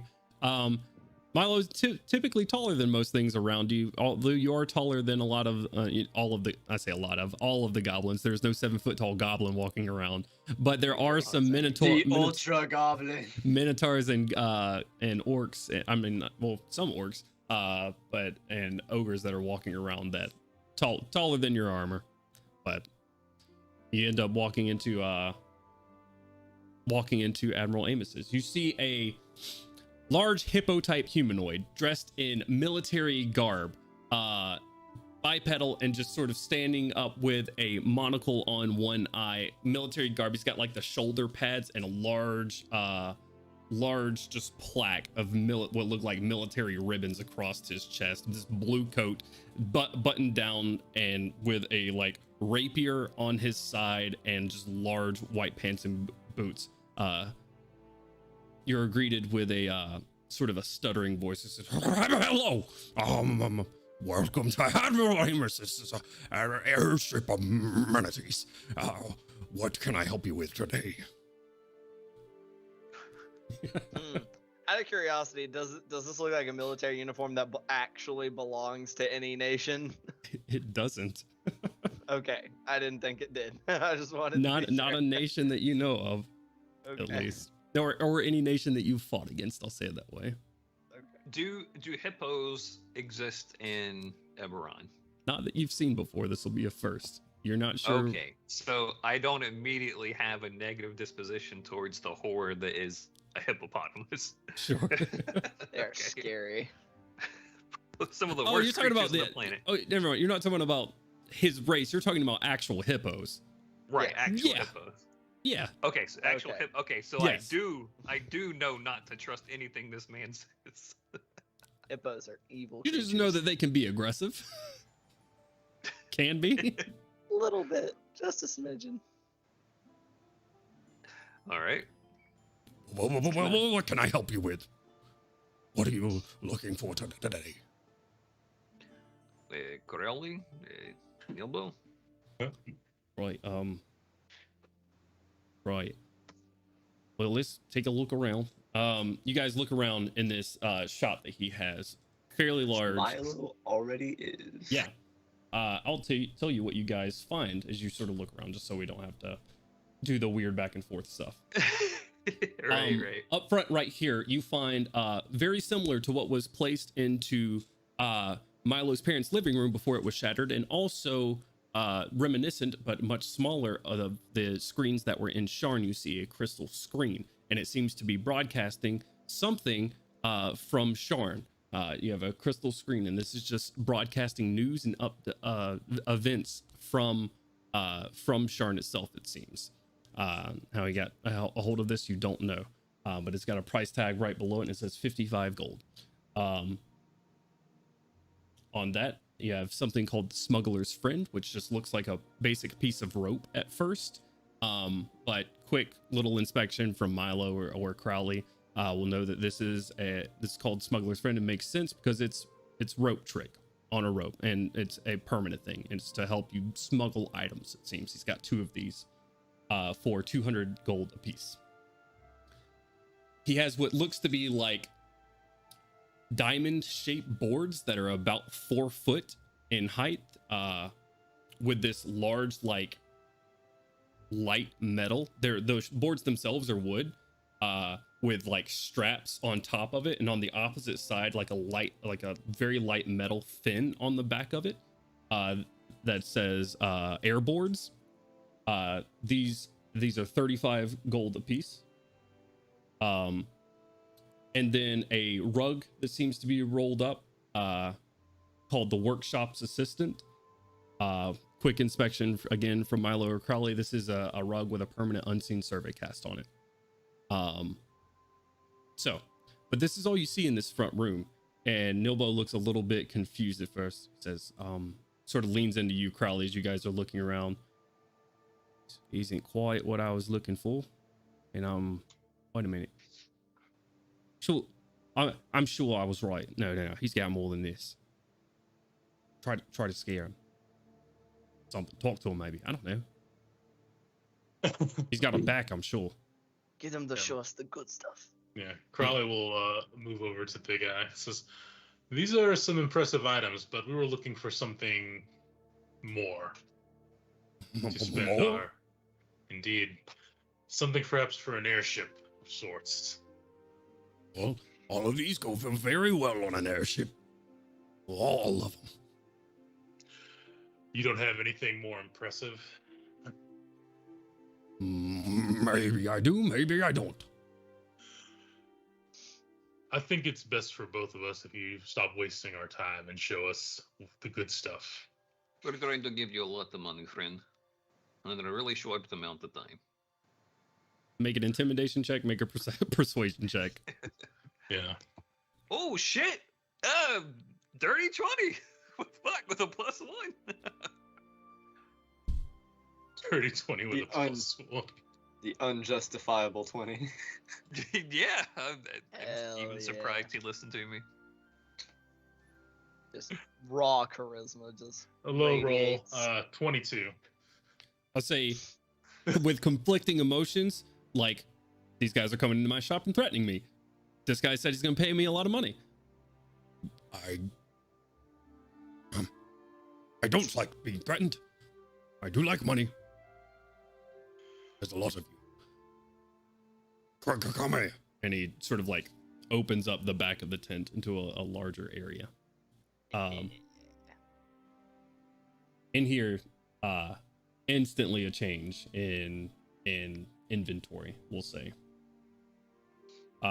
Something that catches your guys' eyes. You see cannons, for sure. Instantly recognizable, probably to everybody in here. These cannons, though, have a large chassis around them with a seat on the back of it and what looks like a handle. And a large cannon, and these look like arcane cannons. Milo, Crowley, you guys inspecting these things, I'm not going to make you roll for it because I'm just going to straight up tell you. These cannons look like they are mounted to the bottom of an airship. They look like they have some sort of like swivel mechanism that is powered to where they can look at different sides. There are 3 of them in total. There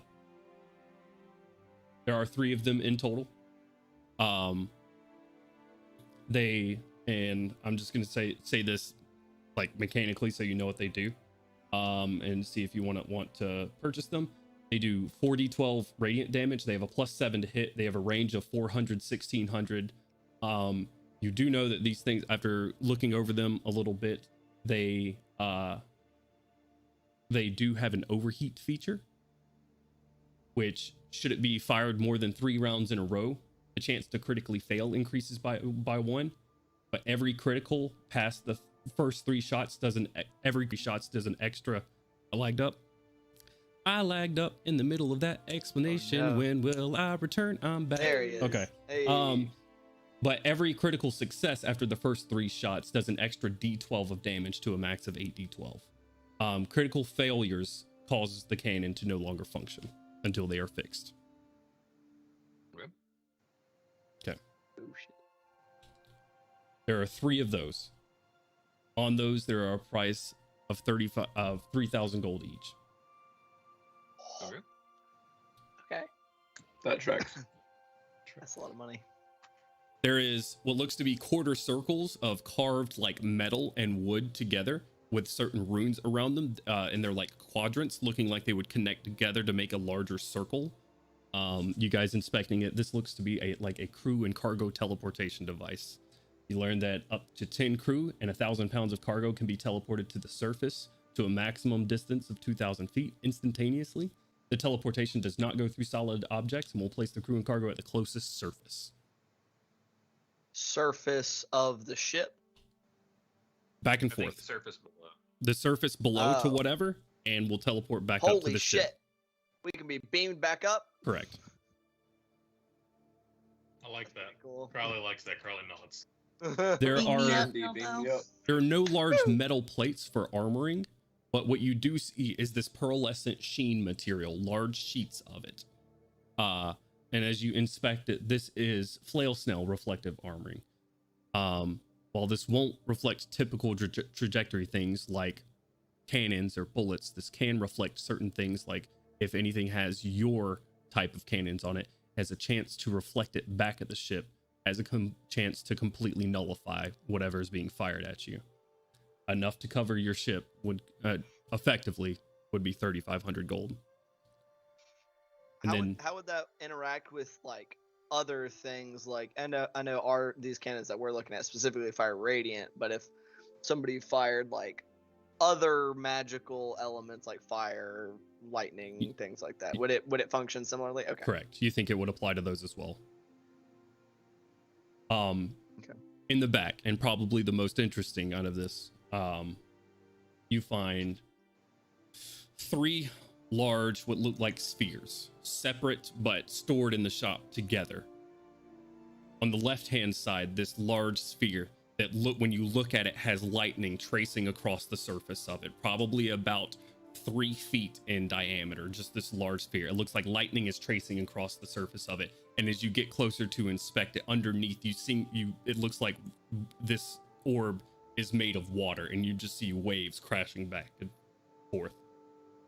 Admiral Amos explains to you that these are ship drives. These are things that you can install on your ship to give them certain properties that they do not currently have. He explains to you that the one you're looking at right now is the Storm Surge drive. The Storm Surge drive makes your ship immune to lightning damage. It gives the ship the ability to, when struck with 20 points of lightning damage, which does have a percentage chance to happen naturally, the ship speed doubles for 3 rounds. And piloting checks during this to maneuver the ship during this have disadvantage. This drive also allows the airship to be driven underwater. It turns it into a submarine. Correct. The ability to. Remember when I asked you the questions, I wasn't sure if I was about to break my campaign or not? Yeah. On the right-hand side of that. Real quick with that question, does that mean that the atmospheric sphere protects in that sphere, or we have to like seal the deck of the ship? No, like your ship can go underwater with this drive. And it'll just go. Gotcha. Woo. Exactly. We get a Droidica bubble around our ship. Oh, Pretty much. fuck. Pretty much. The planet's core. Bad. How much does that cost? We'll get to that. Oh, there's more than one drive. There are 3 Okay. of them. Oh, there are 3 different drives. Okay. There are 3 different That's what I drives. thought. On the right-hand side, Admiral explains to you this one looks like fire is covering the surface, like molten lava in certain parts and just burning off into ash. This is the Fire Fury drive. This makes your ship immune to fire damage. It has an ability called Ashen Retreat or Ashen Advance. And the ship itself, along with all of its contents and with all of its adventurers inside, disperses for 3 rounds, traveling through an entrance as small as 1 inch, moving at the same speed it was moving before the transformation. And at the end of the 3rd round, the ship reincorporates, regardless of the space it is in. And the 3rd ability, I am excited to name this Volcane Woe. The ship can be driven into a large enough source of fire, for example, a volcano or the sun. You can travel to another large source of fire. Go in one sun and out of another. That joke made me sick. So, I'm sorry, could you repeat that last one again? You can drive it into a volcano or the sun and do what now? You can travel Large source to of any fire. other large source of fire, such as another volcano, Okay. regardless of where it is in the world. Out one. Oh How many my God, volcanoes you're are not on Eberron? Let me. So it's Give me a history check. transport via plants, but instead transport via lava. Hot. Transport got- airship via lava. We got spicy fast travel is what we got. Also, would we still take damage coming out of something that hot while aboard the ship? Makes your ship immune to fire damage, and you figure it would Even- provide the protective covering. Okay. You Okay. think, but it's like. I was about to say, it's like you come out of it and you're like, all right, guys, we can. Ah! I'm on fire! Why do My you have plants. to believe him? My cabbages. Oh no, the fucking plants. Oh god. In the center of these is a covered drive. Now, Admiral Amos says to you, "I don't like the look of it, so I cover it up." He pulls off the sheet temporarily. You see a large brain there. Ugh. Fleshy mass, Mm. sort of slowly dripping gray ooze every now and again. Admiral Amos says he doesn't know what this one does. I will ask it. I will look at it with the nerd goggles. Jones said, I'll give you Gonna guys say- two really good options, but then the allure of mystery for number 3. Do I need to speak? It's living. I can't speak with dead. Never mind. No. You would assume it's living. You sort of reach out to this mind. You think it needs more to speak to you. It needs to be incorporated in some way. It needs to be attuned to a ship. The Then it can- allure. No, Then it'll speak back to you. okay. So it doesn't respond telepathically when I call out to it telepathically. Doesn't. Am Dead I able silence. to inspect it with knowledge arcana at all? What are you trying to gather from it? What the hell it does? It's a large brain. It is an We said we unknown could only factor. Did he say we could only have one of these installed at a time? Yes. Um, You think, like, you guys are well aware of your the airship itself. There's a large wooden and mithril ball at the top that connects the fire ring that surrounds the amethyst star. One of these would replace that. Ah. Okay. It's too bad I can't use tongues to, or can I? I don't think we can communicate with it unless it's part of a ship. RTM reaches out to it. There's just no sort of response. And what's the price tag on these things? Throws the sheet back over the brain. For the ones that I know what they do, 5,000. The brain is a bit of an unknown, and I would like it gone. We'll call it 3,000. That's a pretty good deal. Out of curiosity, where did that come from? The brain one. Around. I find that vague and not very reassuring. As you should.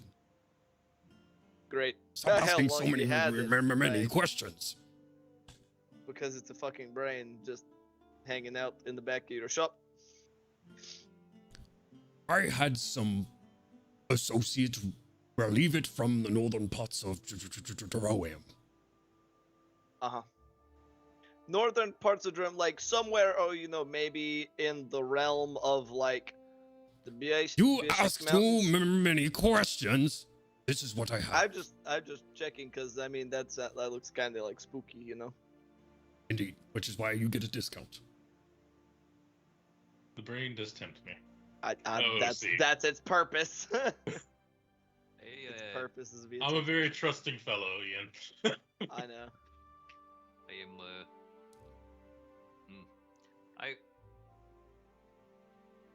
Hmm.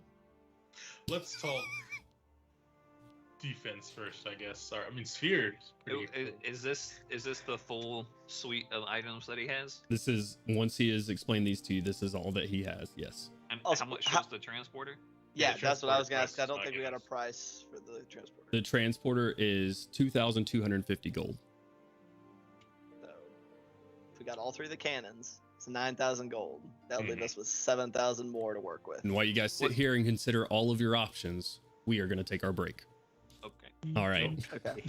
I did not realize In what the time back it of was. this airship. Yeah, it's 7. So, guys, we're going to take a quick bio. Don't go anywhere. Hang out. And if you haven't dropped a follow or a like and sub, if you're on YouTube, do that for us. It helps help support us. We'll be back. We're going to get some drinks and whatnot, but don't go anywhere. All right. We'll be right back. Wow. Much love. Bye. And hello, everyone. Welcome back. Woo. We are Hard Knock Dice. And we are going to continue on with our Across Eberron campaign, as our group has now just arrived into Vralkek, market city in Droam, with a very unique and massive market, and then also some unique monsters and a unique overlord, it seems. Gorodon the Ashlord has greeted them in probably the best way that Gorodon the Ashlord knows how, and greeted them into the city of Vralkek. They are now shopping around this market and stopped by first by Admiral Amos's airship. Amos's, I really have to enunciate that. Amos's with an M, airship amenities. And we have a couple of other shops as well. They had just gone through, they had found 3 airship drives that give the airships different abilities. They'd also found some other unique stuff, like armoring, cannons, and then some other less exciting and pow things, like, you know, a crystal screen to keep them updated on the news, and some like as they were described earlier to me, air boogie boards. So that is where we pick back up. There are 2 other shops that are available to you guys, but you're currently in Amos's airship. However, there is Barrels of Fun, and there is Mother's Cupboard. So you guys are currently still in the back shop of Admiral Amos's airship amenities. This is a very fine selection you have here, sir. We will definitely be making some purchases from you, but we need to make sure we have the proper amount of funds before we, you know, Commit. Yeah, commit to what we want to get from you. Of course. Well, let me know. I'll be here. And he walks you guys out. Shuts up the back. Is there something else I can help you with? No, we'll be back soon. Very soon. Very soon. Okay. Very well. Which of the other shops is the nearest? You know, let's just go ahead and go to Barrels of Fun. You guys know you want to. Sure. Yeah, Barrels of Fun is very simple shop and very full of barrels put together and magical and broken alike. You see a shopkeep greets you, a goblin shopkeep greets you, sort of wiry white hair that is not coalesced in any sort of way on his head, just sort of standing straight up like he's been hit with lightning recently. Some ratty looking clothes, but he says, "My name is Pocket and welcome to my shop. What can I get for you today? Your barrel? You want a barrel of fun, I suppose." So we have barrels of all sorts here. We got barrels of what is in your barrels besides fun? Lots of stuff. You want to see? He uncorks one right beside him, and fire like shoots up out of it and goes, "Ah!" and corks it back. It's a barrel of alchemist fire. Okay. Oh, you don't say. These are weapons then. They're fun. I mean, it's a barrel. And he uncorks another one. It's like foul, acrid smell comes through. Barrel of acid? Corks it back. Oh, so we can drop these on people. People, places, things? Barrels of danger. Anything? No, barrels of Barrels fun. of fun. Danger. He's Tell you what are your top sellers, actually? Could you tell us? Barrel of fire? Barrel of acid? He points over behind you, uncorks another one, and you just hear as he uncorks it, and corks it back real quick. Barrel of monkeys? Undoes one with a goblet under it, like dark liquid pours out. Barrel of beer? And pulls up another one. I can't open this one. Barrel of barrels? Does that have like a line in the middle? Is this like a Matryoshka doll kind of thing? Does it just explode into more barrels? No one can see the just absolutely blank stare that fucking Milo's giving this dude right now. Dude, I'm actually quite intrigued by the barrel of barrels. Does it actually just have consecutive layers of barrels in it, or is it a barrel generating barrel? It is a barrel generating barrel. So I can just drop a barrel out of this. Does it go away after an amount of time? How do you remove it? It magically, it like slurps out of it and then solidifies into a barrel. Infinite and it's a real barrel. I feel like you could corner the barrel market with this contraption. But no, could be quite useful. How much for a barrel of barrels? 250 gold. Very I can- expensive. Conversely, how much is the barrel of beer? 250 gold. Oh, Okay. Does the barrel of beer ever run out of beer? No, it's a barrel of endless beer. Oh. So we Okay, have hey, two we- purchases from this intrigued. place. Whoa. Artyom, can we sample some of the beer, please? Oh, you're right. We don't want pit wheel for the whole time. He hands up I the take goblet it. that he's pouring. Yeah, and then I pass it to Artyom. I drink Expert. Standard run-of-the-mill alehouse ale. past the rest of Melgrim. So just. Well. The just mechanical stuff. Barrel of Alchemist Fire is it's a 250-pound barrel. It is quite hefty. A lot of barrel. Does certain amount of damage in a certain radius if you were to drop it on something. Barrel of Acid, very, very similar. 250 pounds, does a certain amount of damage in a certain radius. Barrel of Monkeys, once a day, summons 4d20 monkeys. 4d20 chaotic That's a monkeys. lot of monkeys. I'm just remembering Night at Museum. I'm just thinking of those. That's a lot of monkeys. And I'll give me a who's in here? Let's see. I'll say Milo and Kasha because you're sort of off to the side as they're sampling the ale. Give me some perception checks for me.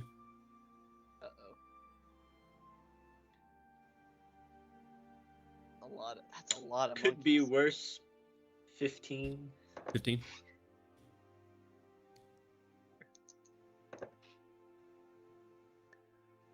Is there like a barreling barrel that just like Donkey like- Kong's towards somebody? I just rolled that. That's 43 monkeys right there. 17. 43 chaotic monkeys. With the 15 and 17, you guys kind of look at each other. Milo being familiar with technology and Kashik being familiar with the war, you see kind of like pinned up on the wall and very precariously for what it is, you see a disc that looks like this, like a burnt orange disc made of metal up on the wall. And just looking at it really quickly, you two surmise that this is a blast disc. You guys would both know that just looking at it briefly, you're not sure, but these things can be used or are used to have spells enchanted on them. And most of them, they're called blast discs for a reason because they use explosive spells. You see the one and it's like on one like hooked nail, just sort of slightly pulling out of the wood there.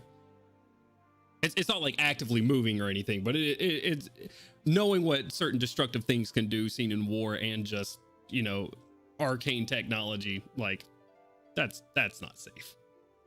Especially with barrels of alchemist fire and acid laying around. Is there a like sturdy surface like a table or something nearby?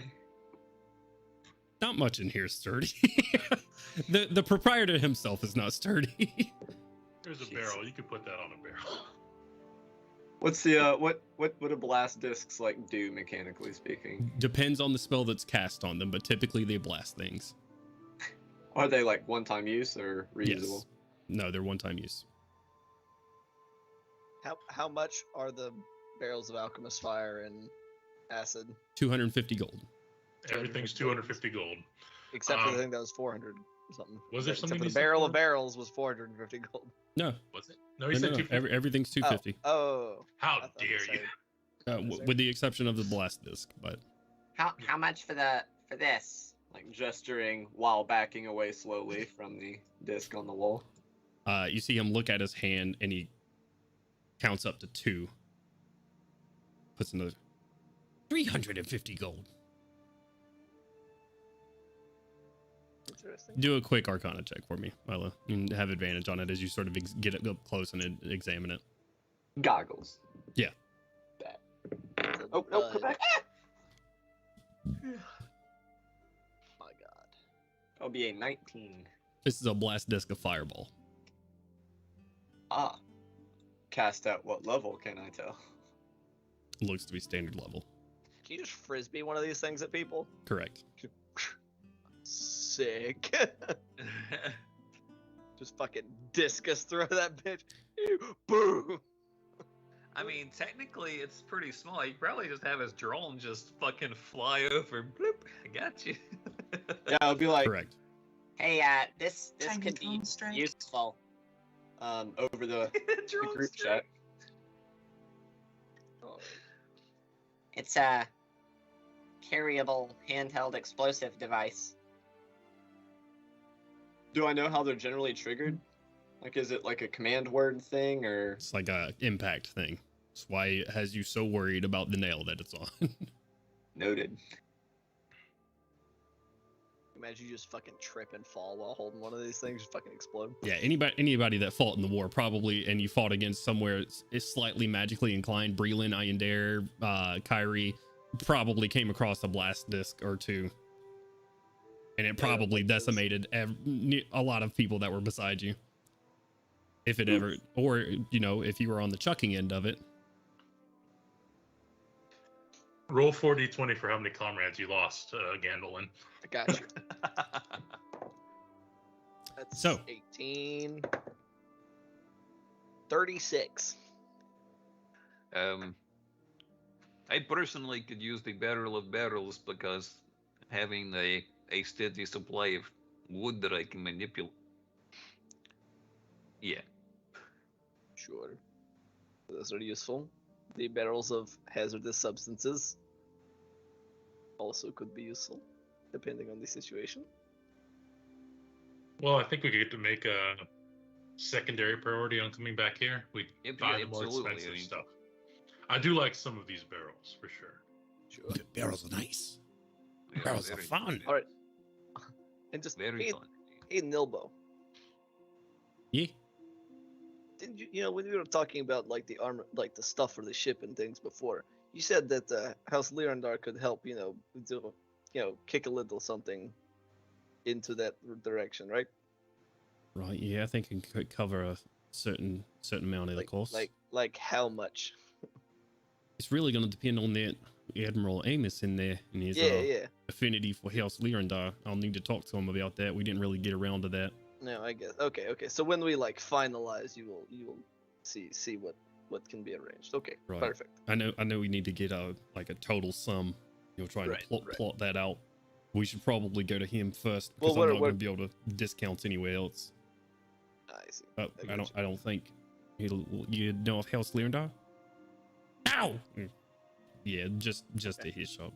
So like if he did, then we were looking at spending like 14,500 ish gold for the cannons, the armor, and one of those drives. What do you think that could be footed by our people if he was open to the idea? About 3,000 gold, maybe. All right. That's one cannon. That would get us down to 11,000. Okay. All right. That could be pretty good. Well, hopefully, fingers crossed, he is open to it. So, shall we go ahead and take a look at that last look like a magic shop before we finalize purchasing? Yeah, let's go make sure that there's not something that can be extremely helpful to us. Fantastic. Okay. We'll be back, Barrel Man. We will be back for sure. Come back soon. You guys should come back real soon because if that blast disc hits the ground, it's bad news. He's just caressing his barrel. These barrels are stacked precariously in here. They're just like stacks and stacks of barrels all around you in different sort of angles and whatnot. But you guys head out and go to Mother's Cupboard, which looks to be like not a traditional magic shop. It's not like, I'll just leave it at that. You guys walk in, it's very low lit in here. Very simple sign that says Mother's Cupboard in here. You guys are granted with a creature behind counter, just sort of like sitting next to a table, looking over some like text of book or something like that. She has a head full, and the first thing you notice is a head full of snakes just sort of drifting off to either side of her shoulders. And over her face, there is like a gold circlet, and hanging from that gold circlet in front of her face is a veil. She stands up. She's in this long flowing dress. Her skin itself is like a pale yellow. She stands up in this like very, very nice like royal red dress, clasped together like like brass brooches on either side, and stands up. Welcome. How may I help Hey. you? We're looking to maybe make some purchases if you had things of interest to us. But of course, take a look around, and if there is something of interest, please let me know. Certainly. You guys look around, and there are a lot of like, I'm gonna say like spell components, but not spell components that would be used in most of your guys' spells. There's a lot of like Eye of Newt and like a frog's foot, or like, you know, a skink's brain, or some like odd stuff that looks like it might be used more in like rituals and whatnot. The things that you do notice, something that probably catches everybody's attention is a very finely crafted dagger. This dagger is, the way its blade is like almost like a flame, but it's not meant to resemble a flame at all. It's just very flowy in nature and pretty impractical as far as combat goes. This looks more like a ritual type dagger. She sees you guys looking at it, and she says, this is called Borrowed Life. And what this does mechanically, if I'm sorry, I gotta break immersion because I'm just not good with the shopping stuff. Going back and forth. And we're gonna go on with some creepy music because creepy magic shop is nice. Plunged into the heart of an unconscious target, it brings them back with 33 temporary hit points. They immediately fail a death saving throw that does not reset for 7 days. And if the knife is removed, the target loses all of its temporary HP and immediately makes a death saving throw if at 0 hit points. If plunged into the heart of a corpse, it allows the user to cast Speak with Dead once per day. So it gets how much temporary HP? 33. 33. Holy shit. Okay. 33 temporary hit points. It could be quite useful. That's an immediate death saving throw, and then once you remove the knife, it's another, or it's If immediate they're at save, 0. and yeah. then okay. Correct. Gotcha. So it's So if you get someone healed for actual HP before you remove it, you don't have to make a saving throw, but you are stuck with one failed for 7 days. Ooh, that's pretty bad. All right, still emergency item. Okay. Let's keep. How much would this be? Out of curiosity. That would be 1,250 gold. Okay. All right. It's expensive. Oh. You're not in the 250 barrel shop anymore, my friend. Yep. I see that. You got any barrels of resurrection over here, my friend? you My just last one was dump bought people in yesterday. there and just like pickle them in the resurrection barrel. Oh, Come back out alive. I'm just. Go ahead. Sorry, I was just imagining like a barrel of reanimation. You just stick the barrel on their head and it just animates their body. It's just a barrel zombie at that point. Yeah, just go fucking barrels on. Come on, guys! Spooky Scary Shop. Ooh. Sorry. You guys, Milo, Crowley, Koshik, and Artyom walk up to a wall, and you see these vials of this like dark purple murky liquid, like purple grayish liquid, and you open it up, give it a sniff. It smells like rot and just disgusting. And she explains to you, says, this is brain juice. If you were to consume some of this liquid and restore some of your arcane potency for the day. But if your mind is unable to contain the sudden jolt, there may be some adverse effects. Mechanically, this... Alright. 1d6 plus 4 spell levels back. That's a lot of spell levels. That's a bare minimum of a fifth. You have 5 spell levels. When you drink How it, many? you immediately make an intelligence saving throw or suffer adverse effects. Asterisk. That is scarily vague. What did them affects though? You permanently lose 3 intelligence or some wild shit. You'd have to have like Crowley give you inspiration or something before you. Oh boy. Spell levels. Inspiration, guidance. Yeah, that's still really good. That's What does that mean? arcane. It's So not going to give you back like instead of a level 5 spell slot, that would be 5 of the 1d6 4 that you've rolled. Yeah. So if you rolled a 1 on the d6, so you had 5 levels, you could get just a 5th level spell slot back, or you could get like A third and a second. a third and a second, or 4 firsts, and then that'd be it, or like 3 firsts. Right. You know, like you can break it up as you will. Correct. Okay. She Is has it a one-time use item? It is. Yes, it's a potion. She has 5 of those. Okay. That's nice. How It's much just- are they? These are 1,000 gold. You can get them and just make Koshik chug them all simultaneously. Should I have you a plus do 0 that, to my intelligence, so like saves. So should you do that, drink 3 or more in a short amount of time, and if your mind is unable to stave off the effects, those effects might become permanent. I'm hearing madness table. We're all They're mad very, here. very interesting, but I think we should keep looking. Milo seems disconcerted at this shit. This shit sounds really useful.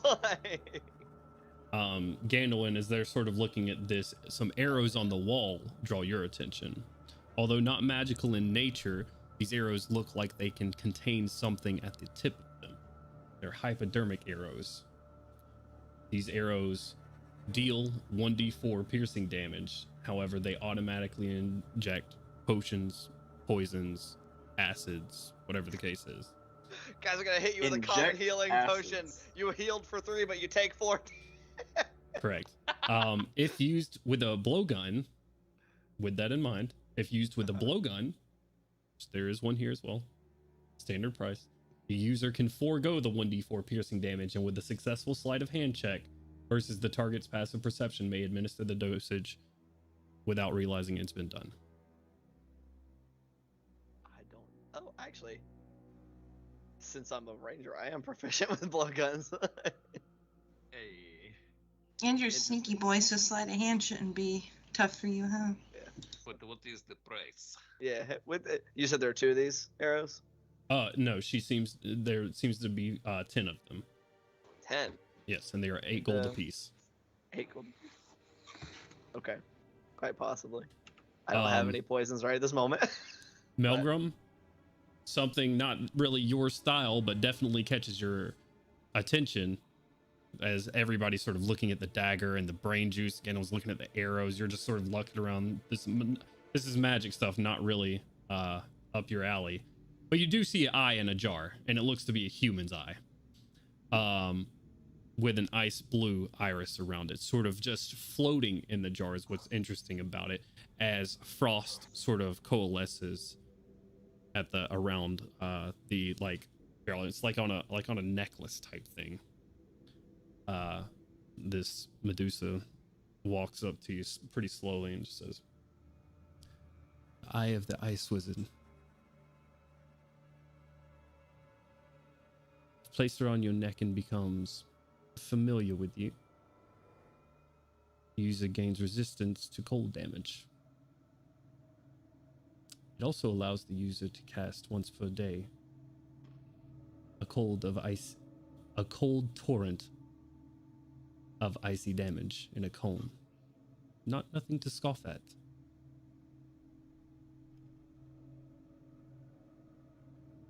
Holy shit. It's attunement. It gives you resistance to cold damage. Allows you to cast Cone of Cold once a day. What's the DC on the cast? 17. Shit. How much does it cost? How much is that? 6,500 gold. God damn. My wallet. Oh. Keep our eyes on the prize, lad. My gold.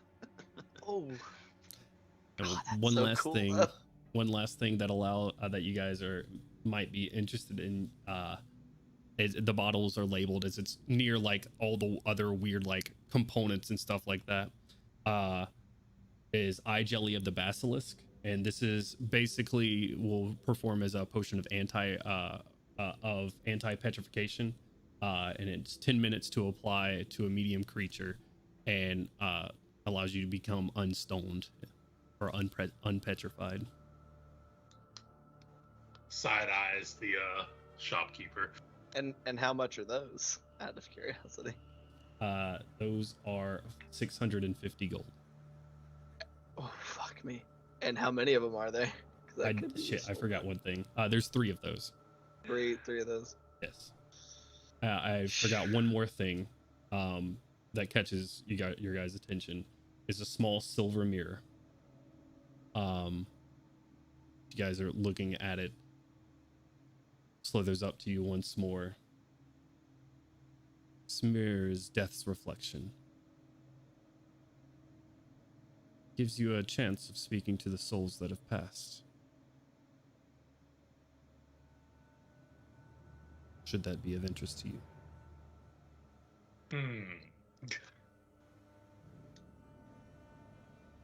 That's how much? Just 950 gold. I am interested because you all have cringed at every price that I have said so far. In trade, if you would. I do like the unique baubles and gifts of passive eyes. I bet. Where did you ballpark this in your value? And I'm gonna pull out the fucking yellow crystal I stole from Quanti's house like forever ago. Do you even know Nope. what that does? Nope. No Do you idea. even know that you stole it? Nope. It's been in my pocket this whole time. Hold on, I'm gonna see if I got a mental connection. What is that? Where did you get that from? Don't worry about it. Did you What? steal it? I'm about to Maybe. see if Milo notices or if he's busy looking at other shit. Oh, yep.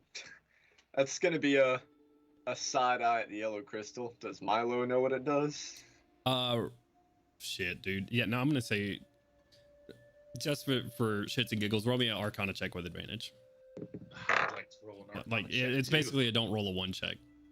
That is like 24. This is a Sybaris crystal he's holding, but of interest to you, it is not glowing like the ones that Milo or technically Kaushik has in her possession currently in the bag of holding. However, unlike Sybaris crystals that are mined that fall down from the sky, this one seems to have spent something like black striations are through the crystal itself. It did zap the shit out of me when I took it. Grabs it from you and starts inspecting it, just sort of like flipping it over in her hands. 1 gold. Sybaris crystal. An interesting one. Unique bubble.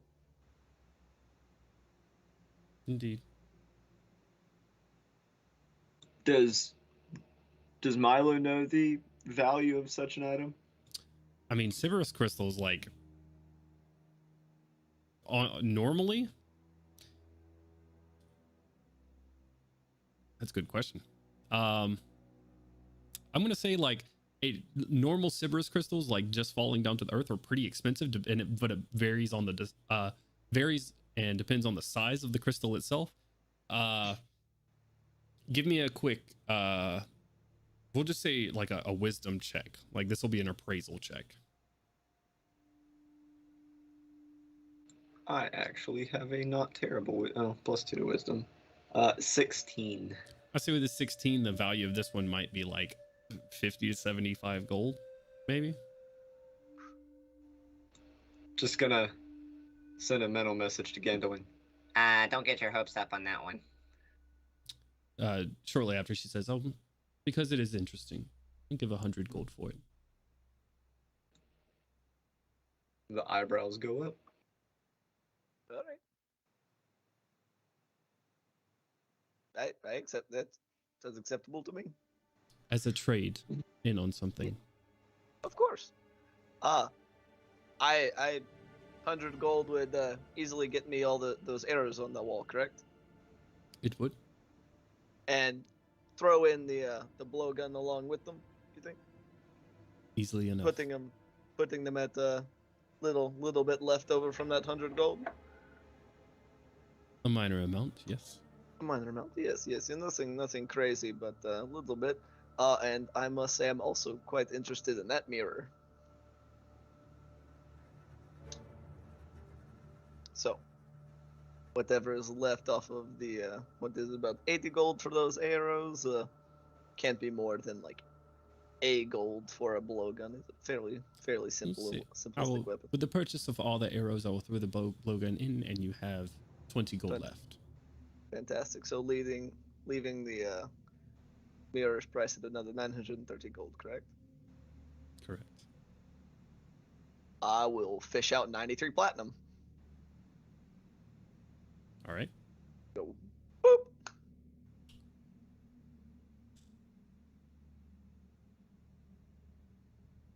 Is this coming from the party funds or from your own? Nope, that is my money. All right. Hands it to you. I do not have all of these items in D&D Beyond yet because I don't know how to add all of them, but I'm working on it because I was looking at ways to add the airship shit too, and yeah, we're limited here, so I may just give you like a fucking note card or something. That works just fine. Just to clarify, a note of it. Yeah, just to clarify, the mirror, would that just speak with dead? No. That was it? No. So, this gives you a chance to speak with the souls of the past, and that is all the description that she gave. yeah, I was waiting for the mechanical description, but okay. There was not one. I Intentionally so. So I have 10 hypodermic arrows. Yep. And then what was the name of the Death's the Reflection.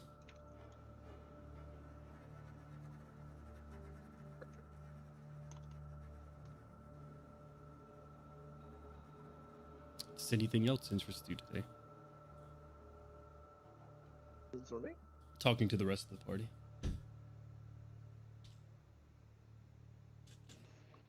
How much was that mirror again? It was I already bought it. 950 gold. Oh, did you? Yep. Okay. Yeah, Ganwin just purchased it. No problem. I think we're good here. I'm glad you're able to get some stuff that is good for you, Gandalf. Yeah, we'll see. These arrows could be pretty useful. You gotta get something to put in them though, but we'll see. Yeah. Well, should we get back to the other shops and get our decisions made on everything else? Yeah. Sure. Sure. All right. How much time do we have left in game, DM? You guys are probably approaching about the halfway mark after browsing everywhere and finding these shops, making these selections. But now that you've found the shops and made the selections and everything, this next part should go by fairly quickly. Depending. So, okay, so we get the beer barrel, we get the skyboards, the projection news crystal, and the lightning drive with 2 cannons and the shielding. We should also grab that disc off the wall. I want to see if I can replicate it. Could be very useful. Sure. You just love bringing things onto the ship that you can blow up the ship with. Yeah, I used to do Yeah, he the exact does. same thing. all right. Is there a way you can like disable that before bringing it on the ship? You can throw it. Yeah, it's called not smacking it against anything. Okay. We'll just fly through it really somewhat quickly. Crystal screen, yay or nay? Or wait, we'll do the big stuff first and subtract it from the big stuff. Also, big question is, Yeah, well, you need to can we negotiate get that 3k guy. from Lyrandar towards Correct. the purchasing. Yeah, I'm gonna say Nilbo shows his tattoo to when y'all walk back in. He welcomes you back in, opens his back shop again, shows his dragon mark, not his tattoo. And your house is good for the money. I know they are. So we'll make a deal. All right, so I should be able to cover 3,000. about 3,000 gold for whatever you're trying to get out of here. That can cover one of the kins. Yes.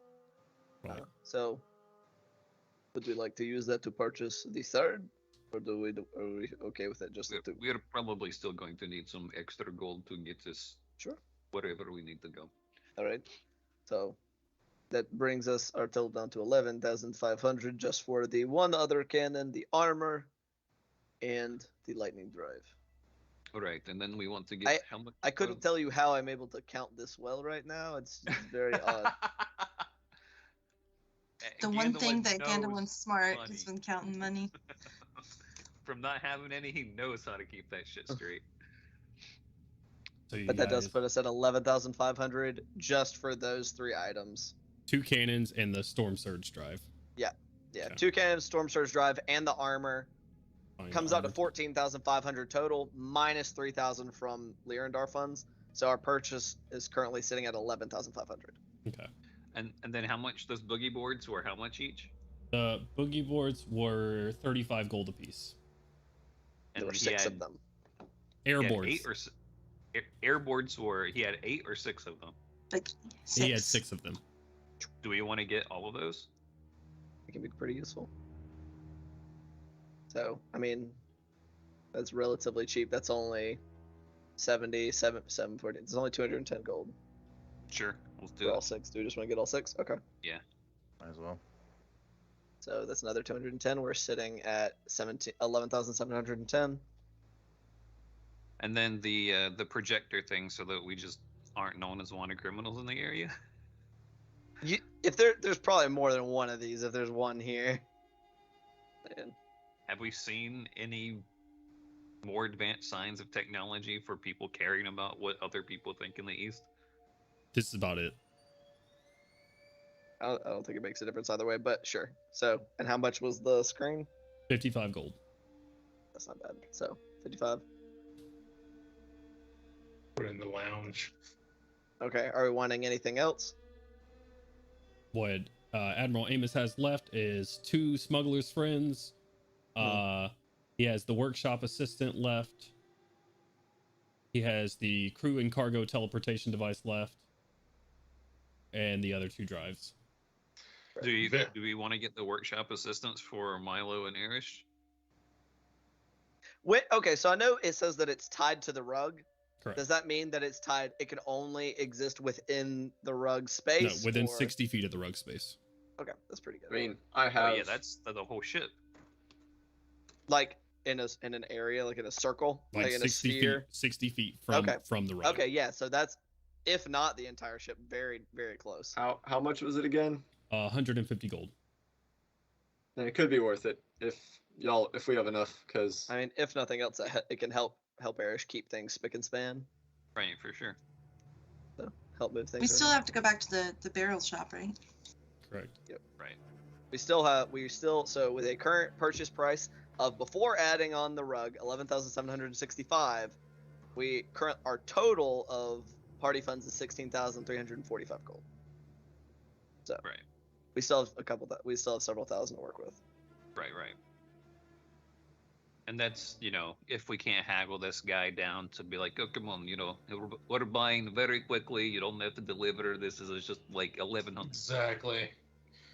We'll So- or talk. 11,000, not 11. Do we want to get the rug? Yeah, absolutely. Yeah, we should get the 100, rug for sure. 150? Okay. I mean, if it could just give advantage and perpetuity for like tinkering checks, yes, super worth it. We're buying all this. reduce time on stuff. Yeah, for Yeah. sure. Tell the guy we're buying all this in bulk. Why don't you just throw in the brain drive and it'll be a good day? God damn it. We can't have 2 drives installed at once. I know you can't, but I want it. All right. Is But there we anything, can do we take want the to brain get? drive and then we can install it into a mech that Milo builds, and we can have like an Ed 209 following us around. We'll be back for Ah, that brain. yes. This is what I'm hearing here. We're coming back for that fucking brain drive. Just want Okay. to connect it and see what it does. Is there anything else from Admiral Amos's that we want to buy? I think that we're pretty much wiping them out. We're cleaning out almost everything except for the smuggling things that cast rope trick on themselves. Yeah. Right. I mean, which can be super useful, but I don't see myself using them. It might be interesting if, like, Erish wants to hide in the middle of combat or something. We didn't buy the teleportation device, did we? No, and we didn't buy that either. How much is that? That is 2,250 gold. Yeah, that one was pretty pricey. Yeah, it was. It's But, I mean, instantaneous teleportation to and from the Yeah. ship. It is very useful, and I mean, with the 3,000 from Lyrandar, we've got the extra, if we want to get it. I mean, it But saves we're me. gonna be a it wild saves me a- shape, yeah. Yeah, a third level spell or a wild shape from getting us to, and I mean, I'm going to be using spell slots to get us to and from the ship. I'm okay with that. It's whether or not you guys are wanting to have the instant transportation for if I'm not there, or if we're in a really shitty situation and we have to get up there otherwise. Could be useful. I'm 100% for the teleportation. Okay. Okay. I'm okay with it. So that's Okay with it as I want to well. get beamed up, Scotty. So we got 4 so far. Any particular objections, Milo or Mongrel? Oh, I'm for it. the size Okay. 2250 for that. 2,200. Yeah. 2,250. 2250. And that'll leave us with how much again? So we're currently at 11,915. Adding on the teleporter at 2,250 would put us at 14,165, leaving us with just a little over 2,000 gold in the party funds. Which are definitely going to get the beer barrel. Which, yeah, the stuff at the barrel shop isn't particularly expensive, so we'll probably have a little north of 1,000 gold left over after the barrel shop if we proceed with these purchases. Sounds Really good. need the beer barrel. I mean, we have so much We have a alcohol. shitload of booze. We You are get drunk about off- to be. You drink the fine stuff, and then you use the beer barrel beer to drink the rest of the way after you're drunk. It's okay. I mean, Well- we're about to be in like super hostile territory once we go into the mountains. So I understand that we do have a lot of alcohol, but I plan on living a really long time. So Yeah, well, you're a druid. You can afford to do that. So We'll I'm open up a, the wallet, our milk. it's only 250 gold, so I don't have much of an issue with it. That's a smaller purchase. Since we're already, so is it? I just go ahead and clarify. Is this the cutoff for what we want to buy from Admiral Amos's? I think that would be the cutoff at 14,165. That's gonna cut off at 14,165, and that's gonna be 2 cannons, armor, lightning drive, all the air boards or whatever we want to call them, the viewing screen, and the teleporter. Does that sound about right? Sounds good. Okay. Okay. We fucking shovel 14,000 gold out of the fucking bag of I holding. mean, let's negotiate. Okay, yeah, sure. Yeah, you guys do that if you wanna. I'm not good at that. All right, yeah. So negotiations begin. Let's haggle. What do you say? 14,150 is what the market, the listing price is, Right.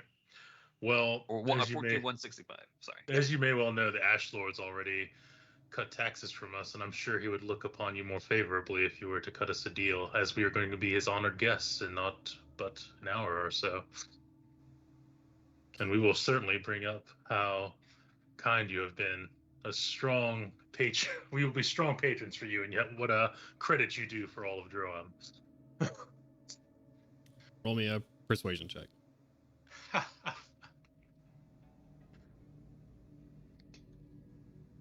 Wait, let me give him guidance. Sure. Pat on the Pat. back. You know, I get guided so rarely. What's the plus on that? D4. D4. Okay, so let me roll that D4 real quick. It's a 2, so let's see. 31. Jesus fucking Christ. I take my guidance back. You don't need it. I added your guidance already, so it was only 2. Was that 31? Yeah. Jesus Christ. Well, my 2 helped you break the 30 barrier, so there. I guide myself.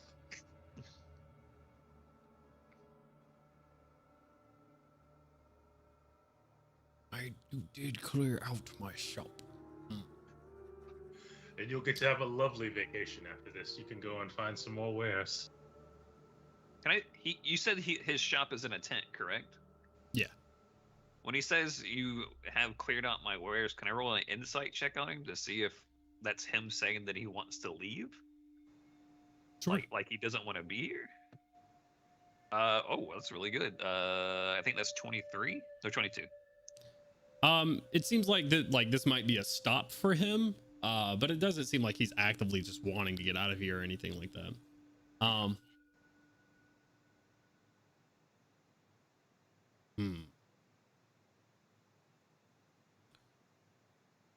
I will knock down your price too.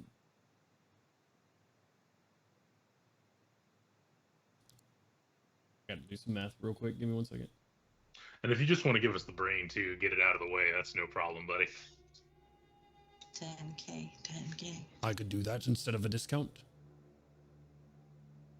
Let me hear the discount first.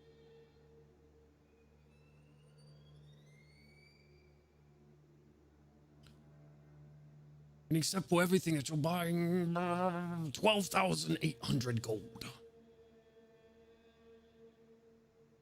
That ain't bad.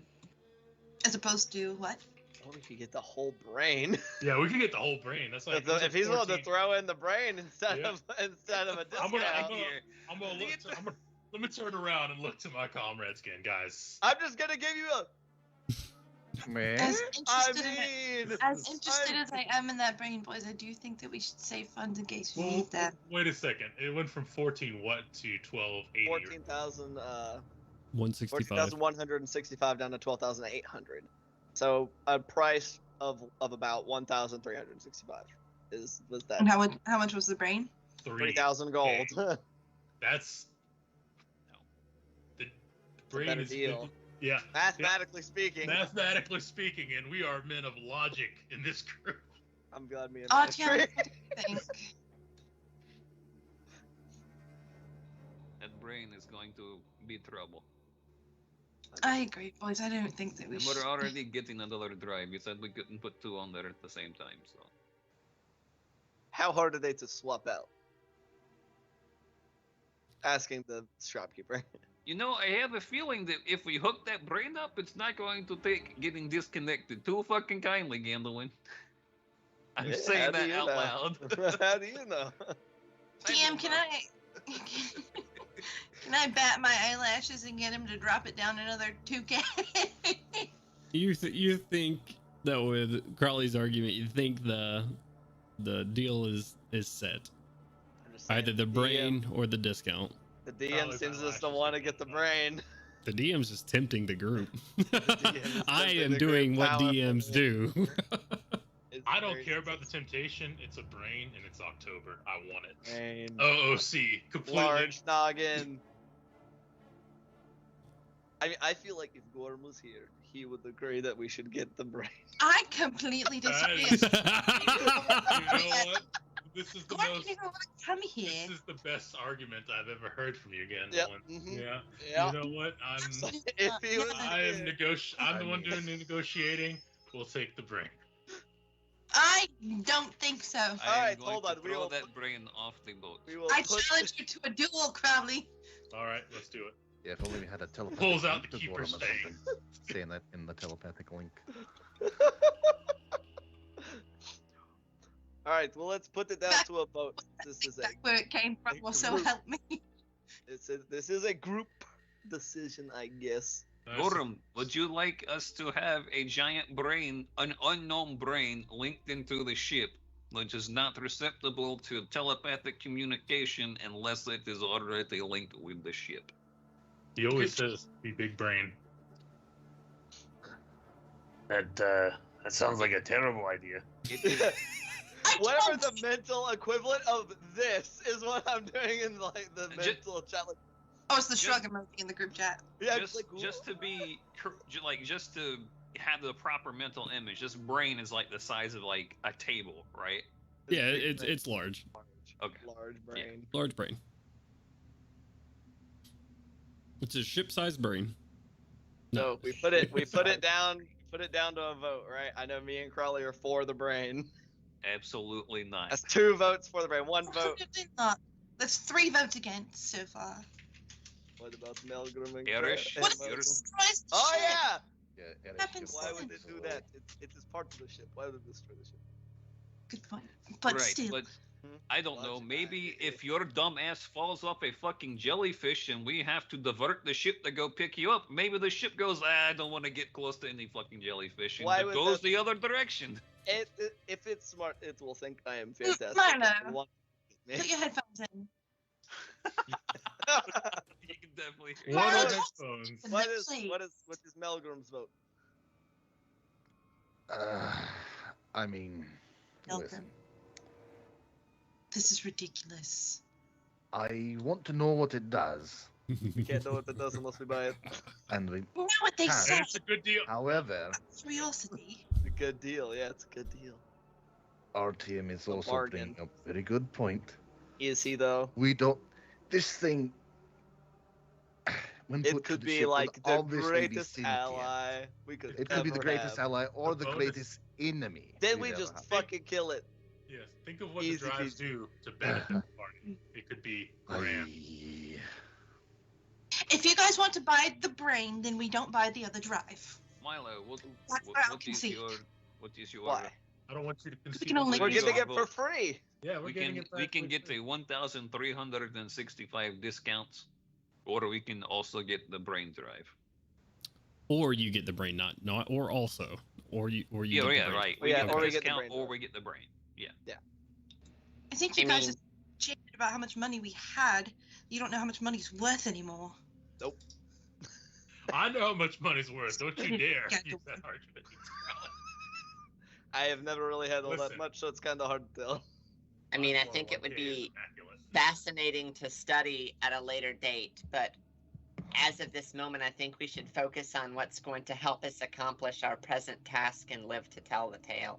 Thank you. Is that a brain. no? Right. And we All right, already have Melgrim. we already have Nilbo. Okay, he's gonna And- be on the ship piloting. Yeah, it but he's not regardless. cool like a fucking ship brain. This brain could want to kill all of us. Or it could want to wanna- help all of us. Yes. Okay, If well, where we did it can- come from? If it was already attached to a ship, then why isn't that? If that ship is so awesome to have You a could brain, use why that is it same sitting argument in a dusty for the fucking- lightning sphere. Yeah, Where where'd did the the lightning lightning one sphere come come from? The They are Nays manufactured perfect. and put in ships. Maybe someone manufactured this brain. So, If we can get everything else we need and we still have it left over, maybe for storage, but I'm not going to be looking into it right now. We have too many other projects that need done. I Melgrim, can vote. guarantee you that brain will be looking into you if you're not looking into it. Oh Lord. Mm. it's gonna be a no from me. What dog. about I already? What about hey Erish? You get the vote.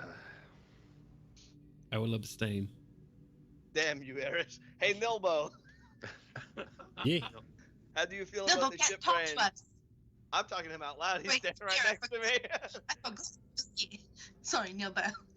You're so small. Nilbo, how do you feel about the ship brain? In a good way. Compact. Would And you like? saw it, so Yes, I'll go with You it. know, yes. let's hear the. Wait, he says yes. Oh, we got 3 to 4, That- baby. That is a professional's opinion. Let's see. How dare you? Yeah, this is his job. What do you think? You think this is like a threat? How do you feel about these ship drive things in general? Like, it could be pretty cool. I think of it, it's a learning system. It could perhaps even aid us in, there's all kinds of ways. What if to it make could this fire the cannons for us? What if it decides to talk to you in your sleep and drive you insane and make I you will jump off stab the it I, today. yeah, I already talked Not to if it spirits. is already taken Fine. over your brain and you're free falling to death. I'm gonna What stay if out we of don't this. want to talk to spirits, Crowley? Damn it! Nilbo throws his hands up and backs away from the bickering group. Fine, you bunch of worry warts. We will not take the brain. You know what? After we save the whole world, I will come back with 3,000 It gold. won't I will. be here. I It'll will be buy the gone. brain. It will be gone already. Put it on layaway. I have seen it. I can scry on it. I will find it wherever it's at. Can you scry on it? Yes, I Okay. can scry on it. I'll slap this baby on the top of it and say I can find this thing wherever it is. Fine. What? Fine. We will get the fucking the discount. That's Okay. word. Thank you. I dropped 3K and buy it. You got 3,000 gold, you fucking bastard. And we plug this one in first because I say so. Just kidding. No, I'm not gonna buy it. We're good. This thing is gonna teleport now because we've said no.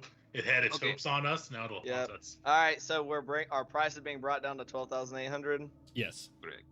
All right. All right. Well, it is good and done, and we're good. Okay. Thank you. Thank you so much, sir. It's my pleasure. Bunch of fucking pansies. So how much actual stuff have we just gotten? A fuck We just ton. bought a A fuckload lot. of shit. Nobo says. Can we even carry this thing? Nobo speaks up. He says, "Right, I'm gonna get some like cots and probably like just pay a couple of copper to some goblins, and we're gonna start hauling." That orb, can you like actually lift it? I mean, maybe one of the dwarves could, but even then, that'd be like hard. It'd be like carrying an Atlas stone around. It's not like a easy task. Nobo just speaks up and says, I'm just gonna get some cots and some goblins, and we're gonna take them down to the airship. All right, our funds just took a bit of a dive. Yeah. I also want to point out OOC Liberty Bell said we should have done it, so that's I know. That's all the victory I needed. I'm just saying, the viewers knew. The viewers knew what they wanted to see. Moving on. Cowards. Oh, keep short. All right. I'm gonna procure some cots and whatnot to take these things over to the ship, cannons included. Oh, I'm excited for these babies. Hell yes. So, have we seen many beasts of burden in the town since we've been here? Yeah, sure. Yeah, there's some for sure. Okay. I can give you some help if you needed help getting those things back to the ship. I'd rather you'll just rip up your shopping and go. No, I don't. I don't mean me. I mean I can get you some other help. I just like an aside that may not be looked upon very well. Just. What do you mean? You know how the guys said they rule with a brass fist.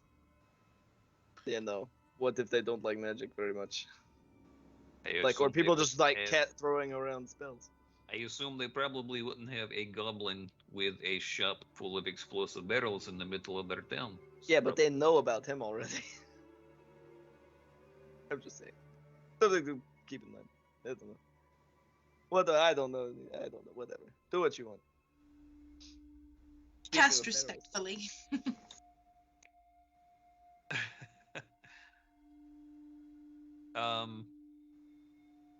Yeah, I mean, I can. Yeah, just go hurry and get some beast if it is that big of a deal. Give me some bird, it'll be fine. Shouldn't be too big of a deal. And I mean, it looks like they got some couriers and stuff right outside here to help with exactly this sort of thing. So, all right, go throw a couple of calls at them. All right. What these barrels are we buying? Toss Barrick over to him.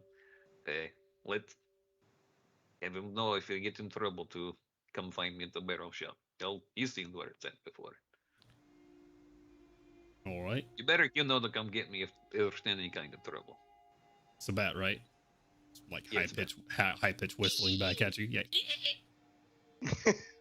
Air rat. Pretty much. Just keep him on your shoulder so you can keep an eye out and an ear out on things. Anyway, okay. Good luck. Be speedy. Goodbye. Yeah. Nobo hurries off. Very swiftly, apparently. Okay, let's go get this beer barrel, and then we can help get the ship straightened. Oh, and the plate or the bomb thing that Milo wanted. Yeah, let's go see. I mean, we have pretty solid amount of cash if I remember what their prices are. So let's go see real quick. I mean, I don't really need the barrel of barrels. It would be convenient, but I mean, wood's not really hard to come by. I can just go get the tree. All right, just to recap what you got at Barrels of Fun. You have the Barrel of Alchemist Fire, you have the Barrel of Acid, you have the Barrel of Monkeys, the Barrel of Endless Beer, and the Barrel of Barrels, and then the Blast Disc. So, yep. 250 gold with the exception of the Blast Disc, which is 350. Yep. So, what do we want to purchase? before we left the Admiral's shop, I would have asked him, is there Yes. any place that sells magical shields around here, perhaps? There are shields for sure. Is it like large jowls, large hippo jowls going on? He's got a lot to move around in this area, all right? And I'm trying to simulate that. Yeah. Magical shields, I'm not sure. Magical shops should be able to pick up on pretty easily. Shields for sure, but weaponry not really. He sort of looks around. Not a lot of magical weaponry passed around here. Sort of like eyes Azer guard walking by. They like to keep a tight wrap on that sort of thing. Aye. Okay. No, All right. but there are barrel selections.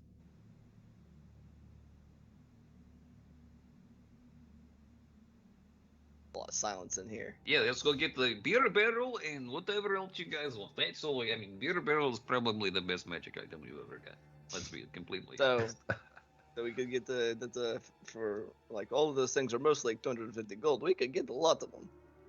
It just if depends you on- guys want, I mean, I can carry.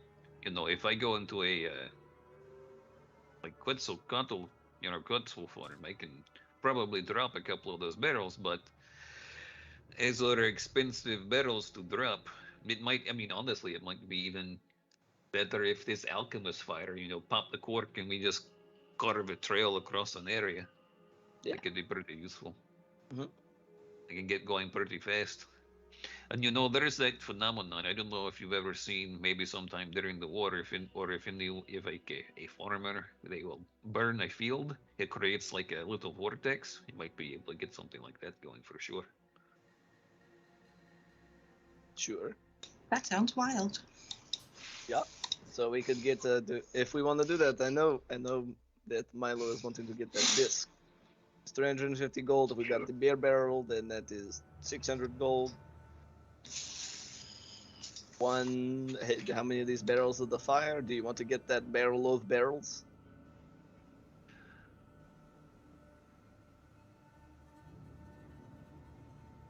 It's very serious music for barrel discussion. We, Yep. Make your barrel I have- selection.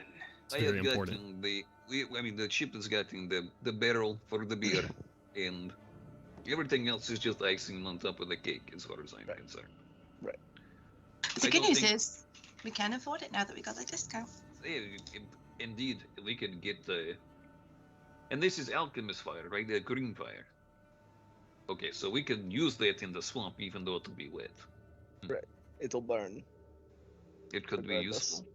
Or It's a bit large for us to be hauling around this one, though. would it fit in the bag of holding? How big of a barrel is it? It's a barrel. It would No, not fit there's in the. Yeah. You said it was a 250-pound barrel, so that's a big bitch. Holy Okay, so that's Correct. a definite siege weapon. I was thinking Yeah. like a keg, right? No. Not like Barrel. a fucking barrel. Barrel. Holy shit. Correct. Big barrel. That's why it's 250 gold, I guess. It's a lot of fire. What do we think? Does the barrel of barrels feel like an empty barrel when you pick it up? Yeah. Feels like one barrel. Interesting. Maybe like I'm 50 tempted, pounds but or it's so. not going to be super useful.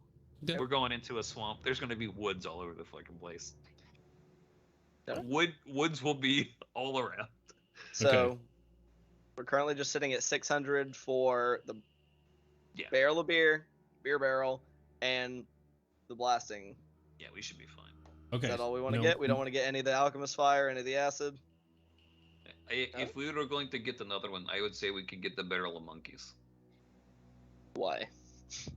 because I don't know if have you ever been in a fight when you have 16 bats and Yeah, I feel, but like, attacking you? I don't think these are necessarily. I don't think these monkeys are necessarily our friends. Sure. Milo has been like almost entirely silent this whole time, just kind of slowly turns to Archim and says, I don't think more uncertain factors are really what we need. So, So All we I'm not saying want the is that alchemist fight? imagine if when we were in Sharn, we could have just unleashed a torrent of monkeys falling from a building on top of one of our enemies. Just use them as projectiles off the top of the airship. and they would just split. Yeah, and it would hurt a lot when they hit you. That's fucked up. I'm sure they're not real monkeys. Are they not real monkeys? If they're real monkeys, you're a really fucked up individual for summoning these monkeys from some other place, teleporting them here, and then sending them to their death. Pocket has no idea whether these are real monkeys or not. Fucking Christ. Okay, let's. I kind of feel like maybe we should get this barrel of monkeys now, so no one else can abuse these monkeys. Set them free. I don't care. I will unleash the barrel of monkeys and then cast Awakening on all of them. That'd take a long time. Was it take 8 hours to cast Awakening? Oh no. Oof. That is y'all have a year of downtime. That's a year of downtime activity. 600 gold for the barrel and the blast. I'm fine with that. Okay, barrel of beer, blast disc of fireball has been purchased. Again, the ones that I'm writing purchase behind, I'll give you guys cards or put them on your D&D inventory, D&D Beyond inventories. And the last shop, just to make sure there's nothing anybody else wants from there. Borrowed life is still there. The dagger gives you 33 temporary hit points. If you're unconscious into the chest, you immediately fail a death saving throw. Does not reset for 7 days. The knife is removed. You lose all that temp HP. If you're at 0, you immediately make a death saving throw. And it allows the user to, if you plunge into the heart of a corpse, allows you to cast Speak with Dead for free once per day. You have 5 vials of brain juice. You've purchased all the hypodermic arrows. You have the Eye of the Ice Wizard, Eye Jelly of the Basilisk, and you've purchased Death's Reflection. So, Eye Jelly of the Basilisk, Potion of Anti-Petrification. Eye of the Ice Wizard gives you resistance to cold damage and allows you to cause Cone of Cold once per day. Brain Juice gives you 1d6 plus 4 spell levels back, but there are some negative side effects if you don't succeed on an intelligence saving throw. All right. Anything else anybody wants to buy? I think we're good. The juice. All good? Yep. Okay. Very well then. Let's go ahead. Wait, I mean, do we really do we want all of us to go? Do we really want all of us to go to this lunch or whatever with If you give me a moment Gordon? to rest a little bit, I might be able to just sort of go incognito as a pet or something like that. Well, he's definitely seen me. He's seen Milo. Yeah. He's seen us at the prowl. He saw everybody but Yeah. me and Melgrim. Me and Melgrim can probably get away with not going. Where did He could did have just. Gob go off someplace? Did he speak with any of the Aesir? Who? Gob, the orc. Oh, they just fucking left. It looked like. Yeah, they left. Okay, cool. So he doesn't know about the other people that are on the ship. My Not necessarily. Melgrim. I mean, he could just consider them part of the crew. Well, Yeah. there's- Absolutely. So, who all do we want to have go? I would say, regardless, anybody who doesn't go should be as close as we can get, in case something goes badly. Power in numbers. I definitely think that as many of us that can go should. If that's the case, then we should just all go. Is that what we want to do? Just have everybody go? If I do not go, and he does not, I mean, if I wild shape into an animal of some sort and he does not see me there, then if they have any intention of doing anything untoward to the ship, they will know that there is at least some spellcaster of sort back on the ship guarding it. That's a good point.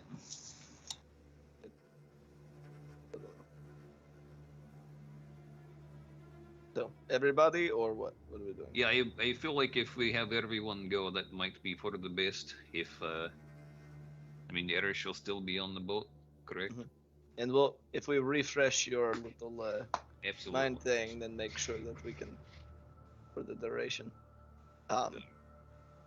So, Everybody will go. Right. Just if shit goes badly at the boat, we will book it. Or Mind shit your goes badly manners. there. What do you mean?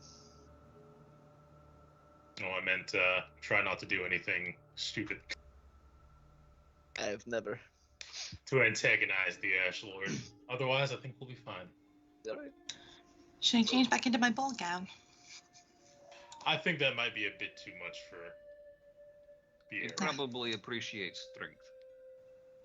That's right. I can be So- strong in a ball gown.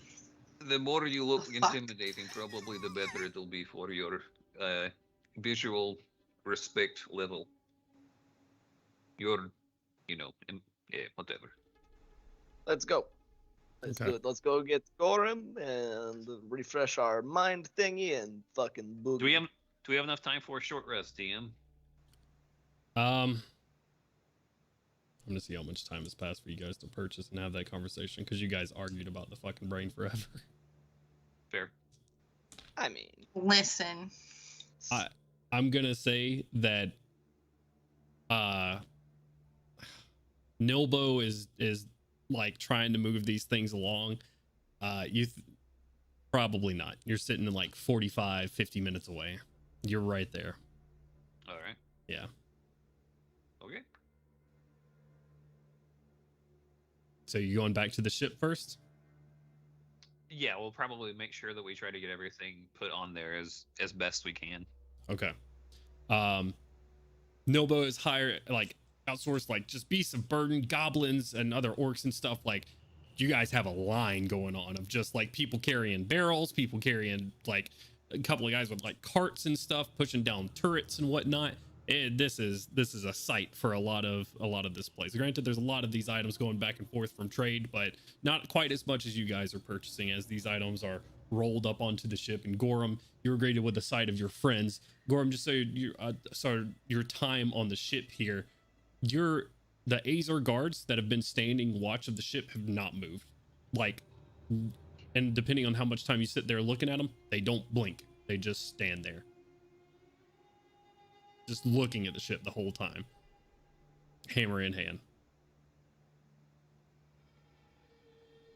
But you're greeted eventually after a couple of hours. Your friends are coming back with just a shit ton of stuff in tow. And it looks like they had a successful trip. Yeah. We got some pretty interesting things. And I will gesture to the barrel. The barrel, it has beer in it. And it is always Forever. full of beer forever. Don't we already have enough beer?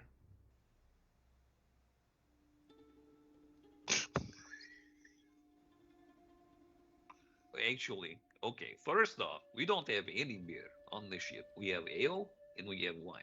Alright? This is the only beer we have. And second off, how can you say do we have enough beer? Ale is a type of beer, They're, RTM. they're totally different. That's like saying cider and ale are the same thing. No, it's not. Alright. We have it. I'm sorry you're not impressed. oh boy. So, After some time of different people loading up the ship, your stuff does eventually get up on there. You guys are reaching the point. You're probably about 30 minutes out now, and one of the Azers actually steps up as like one of the last carts is brought up onto your below deck. Says, "About the time to see the Ash Lord." all right.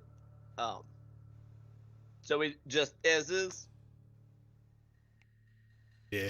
I mean, were you talking to the party or were you talking to the Azier? I was talking to the Azer. okay. Like just as is, just like gesturing with like that like I weapons. assume and showing your all. weaponry and stuff. Yeah, So- yeah. Not inside my jacket, just like sword belt and stuff. Just like, yeah, this is fine. Okay, cool. as is. Fantastic. I will drop off both the mirror and my fancy new arrows and stuff in my room. I will Okay. leave those here. All right. Anything else for anybody before you start trekking up? I am going to manipulate my good friend Kaushik. And I am Huh? going to. Only with Kaushik's approval. No. I Yep, cannot be yep, manipulated without my consent.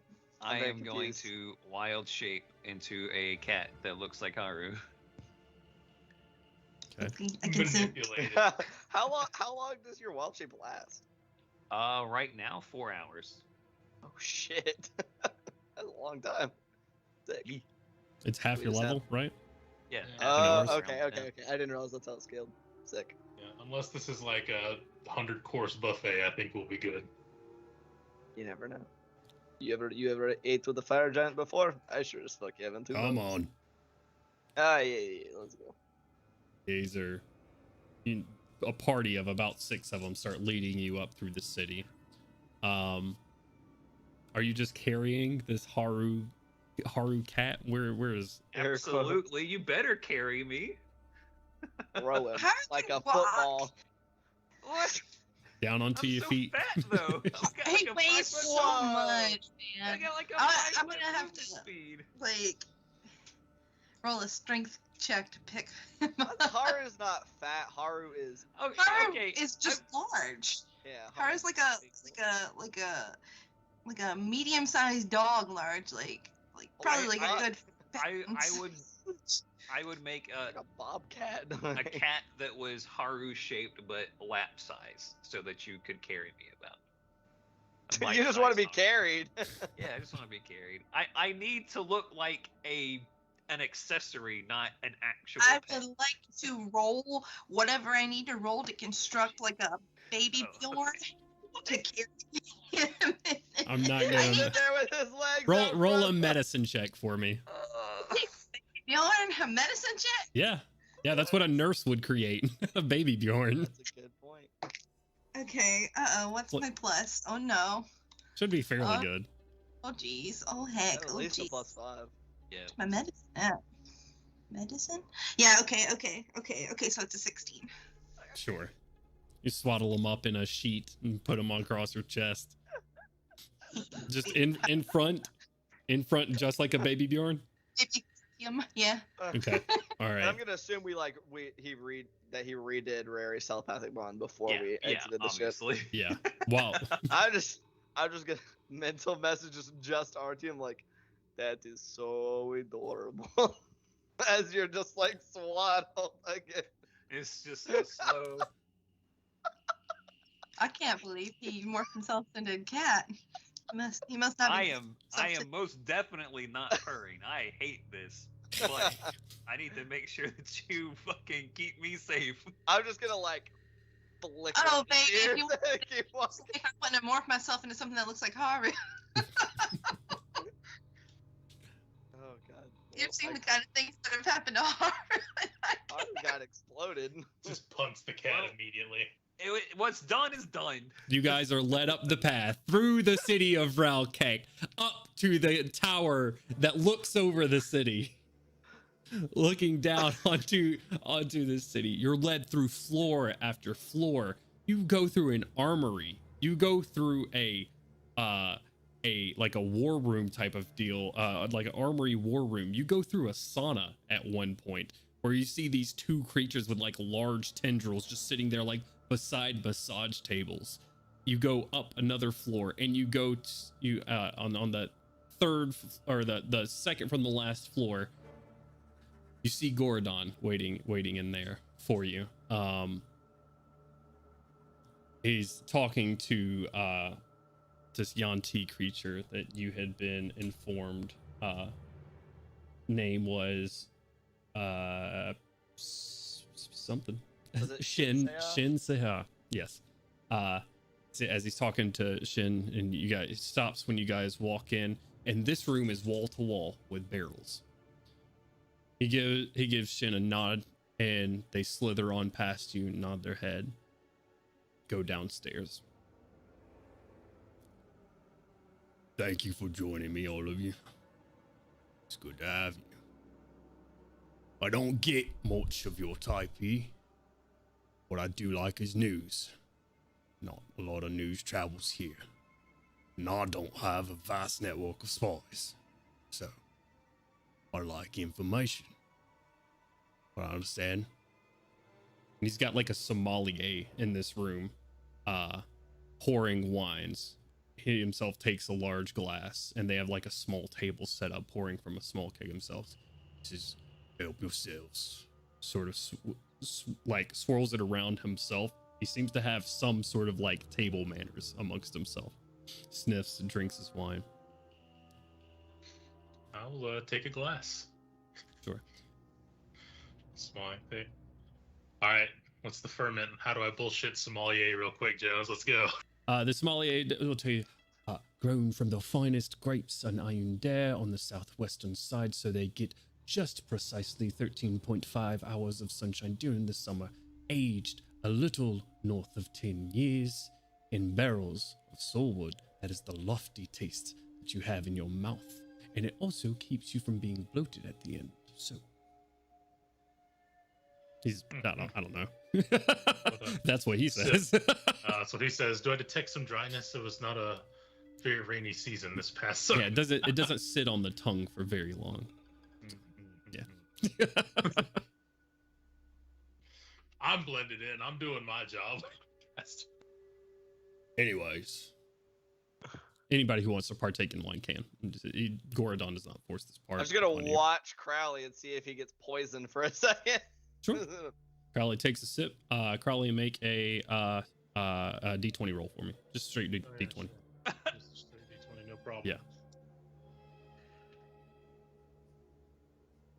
16. Rolling a lot of 16s tonight. It's pretty tasty. You taste a lot of the notes that he's describing. Nothing happens to Crowley. Crowley holds it up. Okay. Delectable. I'm gonna take a glass and just kind of hold it.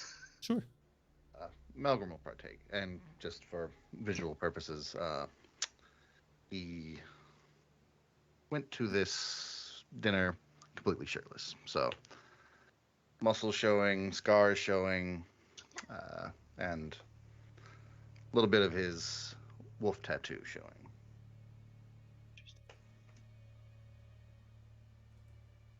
Go upstairs, shall we? Have ourselves something to eat. No need to stand around a whole lot. You follow me.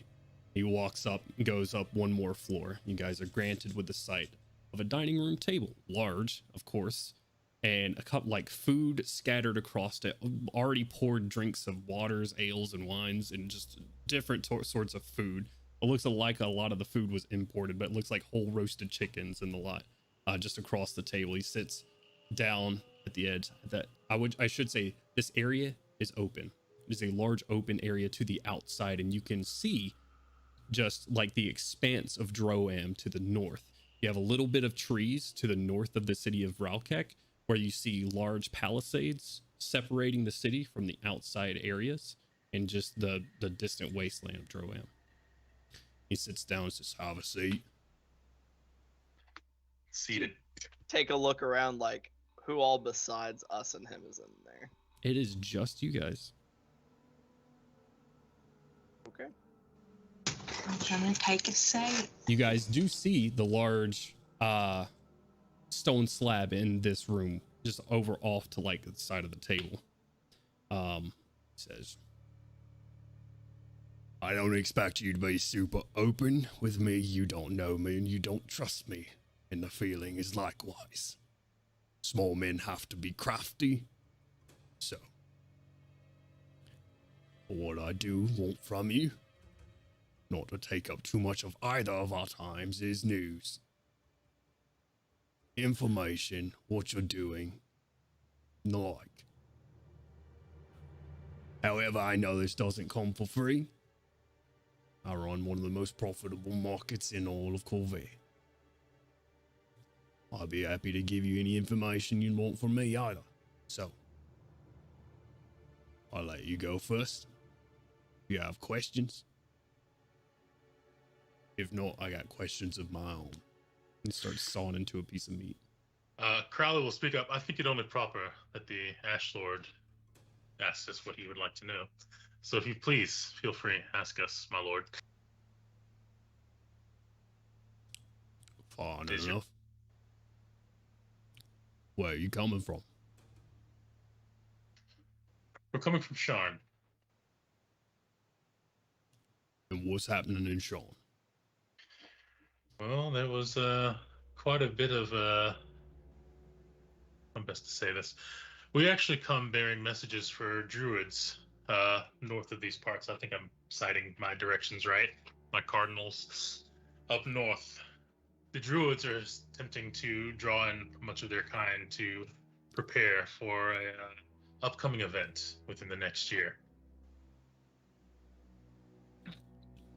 So I take it you're heading to the Shadow Marches. That is correct, my lord. What are the druids trying to gather up for? There is a how best to phrase this? There is a plane which is seeking to enter our own, which is bad news for all of Corvair. They wish to seal it, and to do so they require the strength of other druids. I surmise most of their number. A plane of what? Madness. Zoriat. No. Can I insight check him while Crowley is saying that, just to see if like that sparks anything? Sure, yeah. Go ahead. That is a 25. Jesus. When he says a plane of madness, Zoriat, and quickly like follows it up.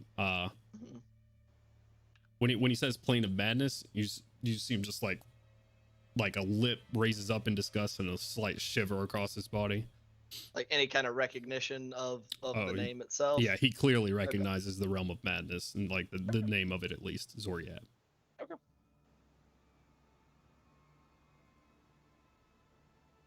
So you're after stop an invasion of some sort, Zoriat. And to inform as many as possible who wish to give their aid. For if the plane of madness invades our realm, then it only stands to reason all of us will be attacked in the end. That's fair enough. So you're going across Corvair, trying to raise an army then? Trying to stop Somewhat. him. And where exactly is Zoriat invading? Is it everywhere? There was a particular point and area outside of memory's fading, guys. It was outside of Plainkeep, wasn't it, or was it? It was in the Eldritch Grove. Yes, the Eldritch Grove, if you know the location. Near Passage. From as far as we can surmise, near Passage, thank you. As far as we can surmise, it only opens once a year. With the last time we were physically there, they were held off by a temporary ally of ours. Right.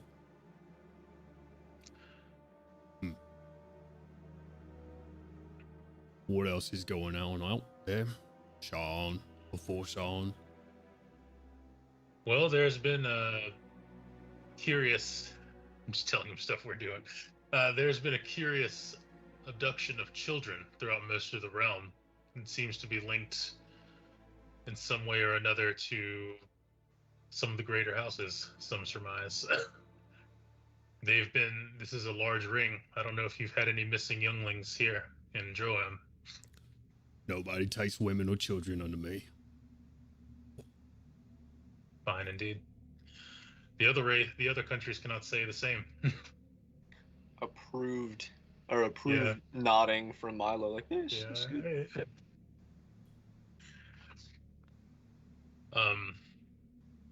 Trying to think of lighter tidings. I don't think I have any lighter tidings. It's all grim and he doesn't look like he's looking for that. He looks like he's looking for it for exactly what you're giving him at the moment. Right. There was you're muted, Kent. If you're trying to say something. I will mentally say to Crowley, don't ego tell him that the king had his cloak stolen. That's pretty funny. Yeah, let's keep that one. We'll put that in the pocket just in case. It didn't stay stolen though, so it's not nearly as good. There was don't know if he got it back or not. So. There was talk in New Kyrie of a new railway in toward the morning. I'm not so sure how that will go because there was a massive explosion which numbered quite far. There was no real talk of how that happened, but terrorist attack, some suppose. I don't know how long that will allay that particular effort. The king, there was recently shall we say, a bidding event where the king received the cloak of the first king of Sharn, I believe, or Vreeland. Galifar. Yeah, Galifar. Cloak of Galifar. I care not for weak kings. Yeah. Well, then you might enjoy this, my lord of Ash. It was stolen out from under him at the event after bidding upon it. It's not surprising at all. He's an old man, frail. You were in Passage, you said. Yes. You have dealings with the Orien house. We know of them. We try not to involve ourselves too much with House Orien. Why do you ask? It's where my slab of rock came from. I would like you to roll a deception check, Crowley. Oh, certainly. La-di-da-da. Is slab of rock? Is he saying it came from Orien or from Passage? He's saying from Orien.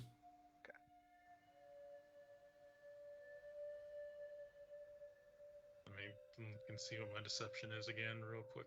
I think it's plus 13. Oh, no, it is. I'm just, well. It 27. It came from Orien, like you took it from them, or like they gave it to you? He gave it to me. Ooh. Well, everything comes with its own price. He was looking for some stones we had. So I gave it to him. He was looking for some what? Some stones. Some stones, okay. Yellow crystals he's got his eye on.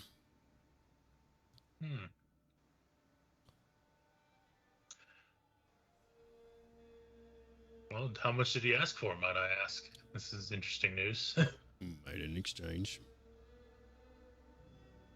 I'll get him these crystals. In as much amount as I could, he gives me my stone. Must be quite an important slab of stone. From a point of academic interest, Throws his fork and knife on the table, starts getting up while Milo's speaking, starts walking over to a stone.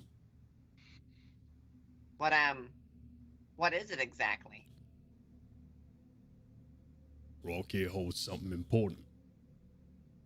He sort of like rubs his hand across the top of it, starts reading out in giant. You see these runes across the top glow and crack across the top of it as it breaks in half. He takes out a large, black, cruel-looking hammer from tail to end is of the shaft ends in a fist gathering on either side of it, and one side just a massive hammer, the other side like a spike ending in just like a large like black iron fist holding the two together. As it does, picks it, like hefts it up, the end of it just being like comedically large at this point, as it seems like the stone itself could not have held this much volume, as if he's pulling it out of some larger space. Oh, Most oh impressive. my. Just looking up at it the whole time. I just like to make sure that my chair is not up underneath the table, that I am like scooted away from the table. Okay. At this time. Sort of like twist around. They say Eberron once to the Titans. My kind but bigger. They call it a Titan's fist, and it finds its way to the one who deserves it. Sits, like, goes back to the table at this point and just, like, dust falls from the ceiling when he sets this fucking thing down and leans it against the table. Sits back down, continues eating. It seems a weapon most complimentary to your hand, Lord of Ash. Uh-huh. Indeed. You seem very calm. That's quite the accomplishment. I wasn't able to decipher the runes specifically, but they are very, very old. Indeed. You know much about the Titans. About I don't know giants in Dungeon general. Master. Does he know much about the Titans? Yeah, that's not where your studies were. I'll give you probably like a history check at disadvantage. I mean, he's proficient in history. So. Sure, yeah. Go and roll a history Can check. I give at him disadvantage. guidance? Can I give him a tap on the back? Nah, that's just like a quick knowledge check. All right, that will be a 18. Okay, you've heard of giants being like the first among the like bipedal walking races, like the first of the land were dragons and giants. But even before that, you had titans before giants that were just incredibly large and have disappeared without a trace. Like no one knows what happens, but no one's ever seen a titan. It's like thought to be like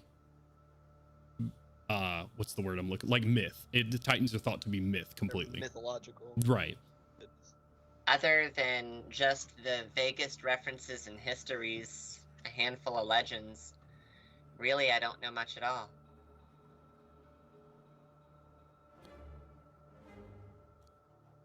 I ruled this land once. Anyways, you have questions for me then? Crowley will look to the party. What? Refresh me real quick. What type of stones did he trade for House Orion? Cypress crystals. Cerberus. The yellow ones. Yeah, I would definitely The suggest. same one I just gave away. I would expose that link.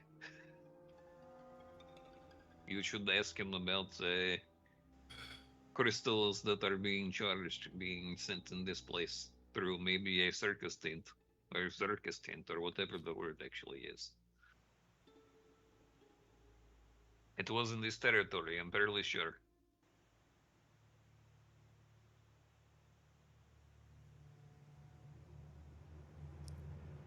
Or maybe if any of his people have had a run-in with a two-headed Tyrannosaurus Rex, it might point us at least in the right direction.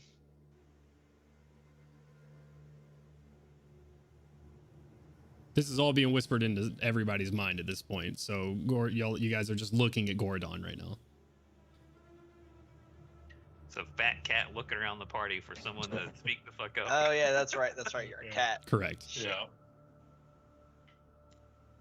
I was thinking it'd be Crowley that would speak since he's been No, our I was like liaison. listening, and I was like, oh, okay. Hey, Gordon is looking at the rest of the group at this point. Yeah. It's like, I know you haven't got all day, neither do I. Pours himself, like, has another glass poured for him of wine. So we're not the only people in here. No, he pours No, he said himself. that there was a. Oh, He grabs a he had bottle of somebody his own. For him. I was Okay. Archer, what was the first one you said? Bring up the tent or ask? Yeah, The Cypress crystals with the souls. the crystals, about the crystals, if he knows what they're being used for. Did perhaps the Lord of Orion tell you what he was using the crystals for? Out of curiosity. That's a lot of crystals for one man to hold on to. Something about make his lightning rail go the way I don't know, other places. I stopped listening to him after a minute. That's Fair about it. enough. Yeah, he seems to not like children being harmed under his watch. Maybe if you let him know what's being put in them, you know, he might have something to say about that. It's curious because we had rumor of, well, not rumor, we confirmed that there were crystals being transported along the Orient rails containing Sybaris crystals containing the souls of children, my Lord of Ash. This is perhaps some more news that you might be interested to hear. Coming away from Zalargo, I believe. Or at least guarded by men of Zalargo. Are you taking already dead kids? They're abducting the children, I believe, and placing their souls in the crystals. Sort of looks around the party. And Orion's doing this. Whether willingly or not, they're at least using his rails.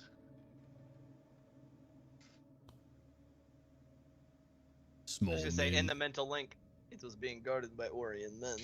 Yeah. It was, yes, it was also being guarded by Orient men. So the answer is yes then. Piss then.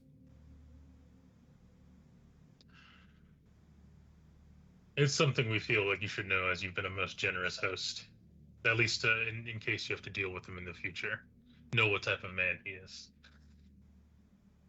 I appreciate a heads up. And certainly if I see him again, I'll let him know what type of man I am.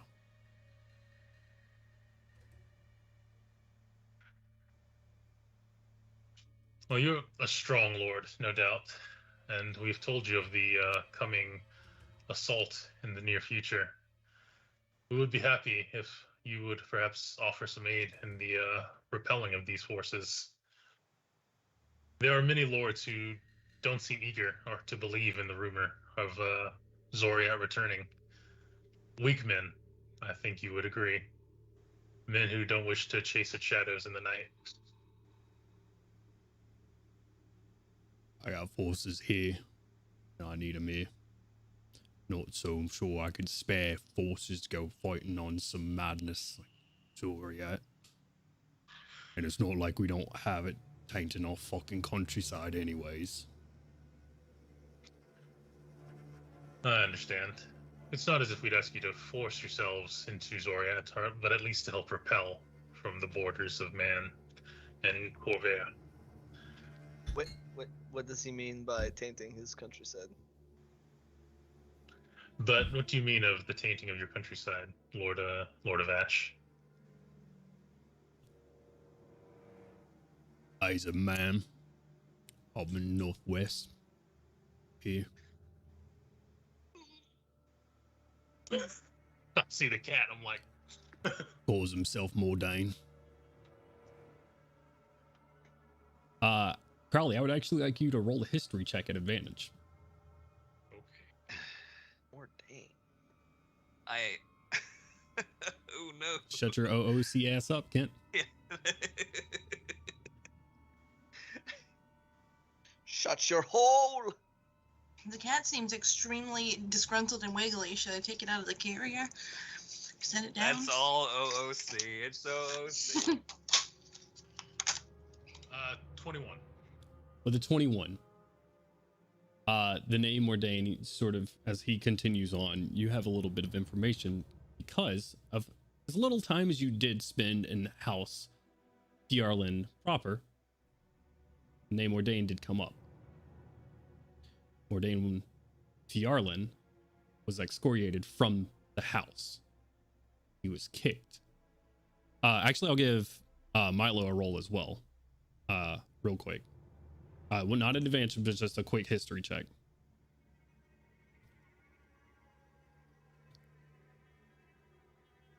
Yanked my earbud out. The last thing I heard was, "I'll give Milo a check too." Yeah, just a history check, straight roll.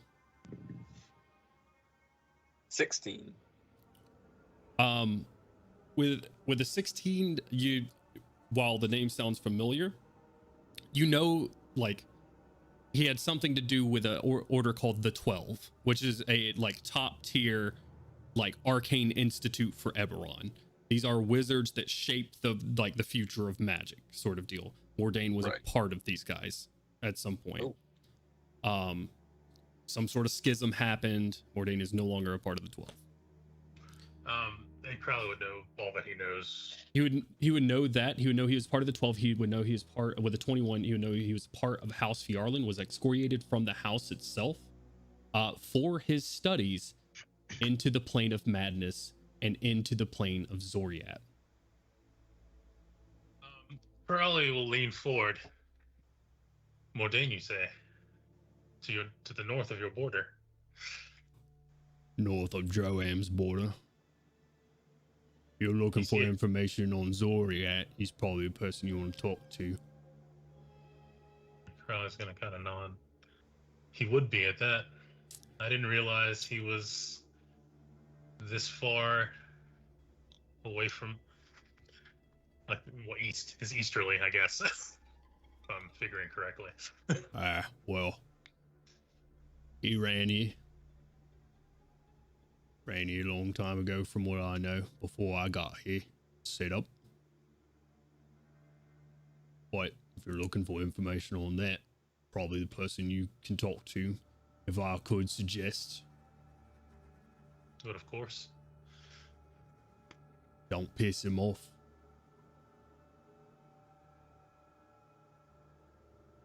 I'll tell you a story of the last time someone pissed him off that I'm aware of. Couple of Thrain religious zealots made their way. Gonna rid the evil of them Ordainies. Let's just say the ones that made it out came back with some mementos.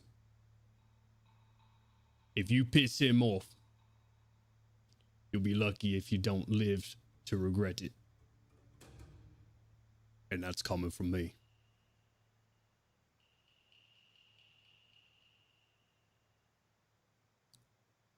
That sounds... He's at a tower northwest of here called Black Root.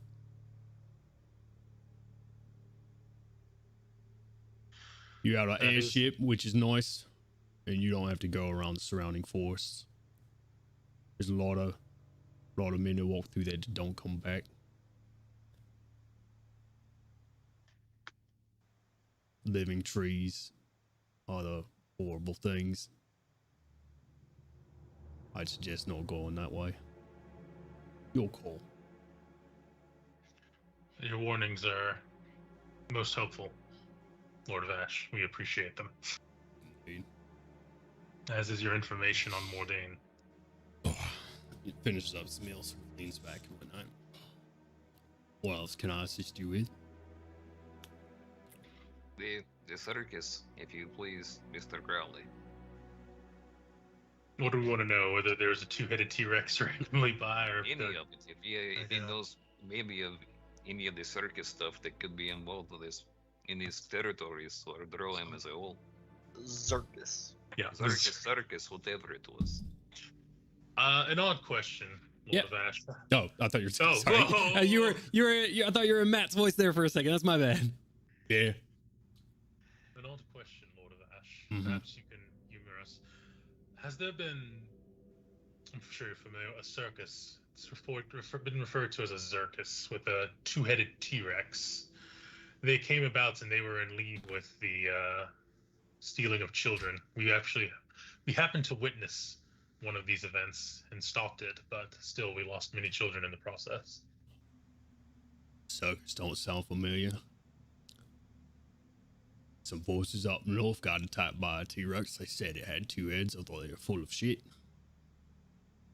That was part of the circus that we sent through a portal so that we could deal with the rest.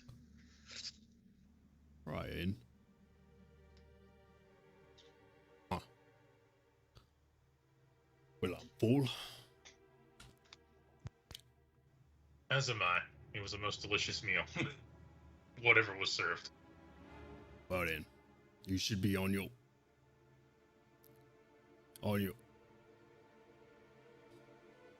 He gets up from his chair. He stumbles a little bit, holds himself up, uses his hammer to steady him real quick. You should be on your... You guys hear sirens start blaring on the outside. Loud horns and bells happening all across the city, loud. As he stumbles a little bit, you should... You should... I'm gonna stand up. Boom! He lands on Same. the ground and hits the fucking, like, his large leg filling the stairwell as he falls just flat. And you see his eyes just go, like, open and wide and starts foaming from the mouth.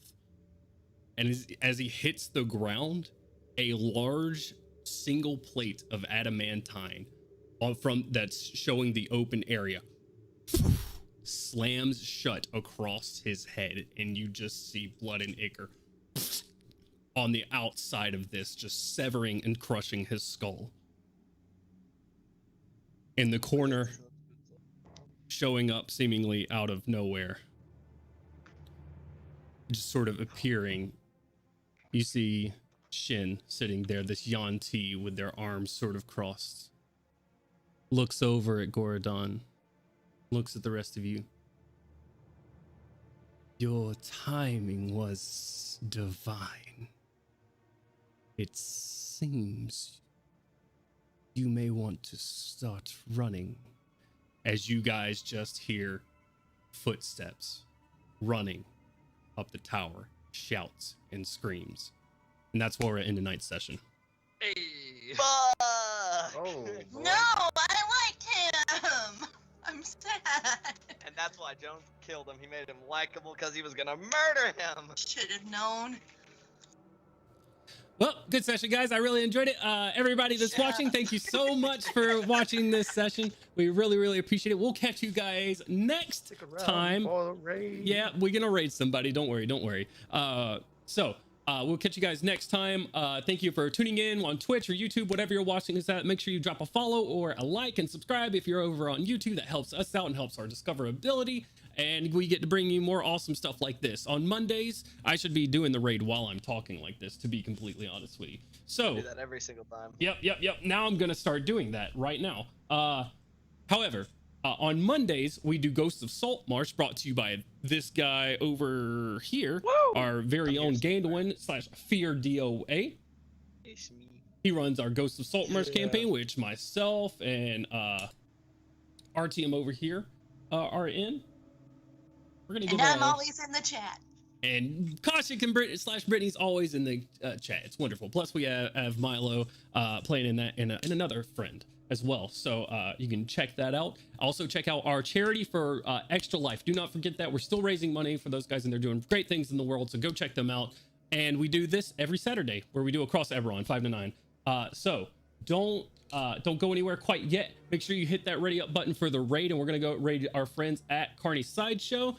And go show them some love because they're making some great TTRPG content. We'll catch you guys next time. Much love. Peace. Bye. Whoa!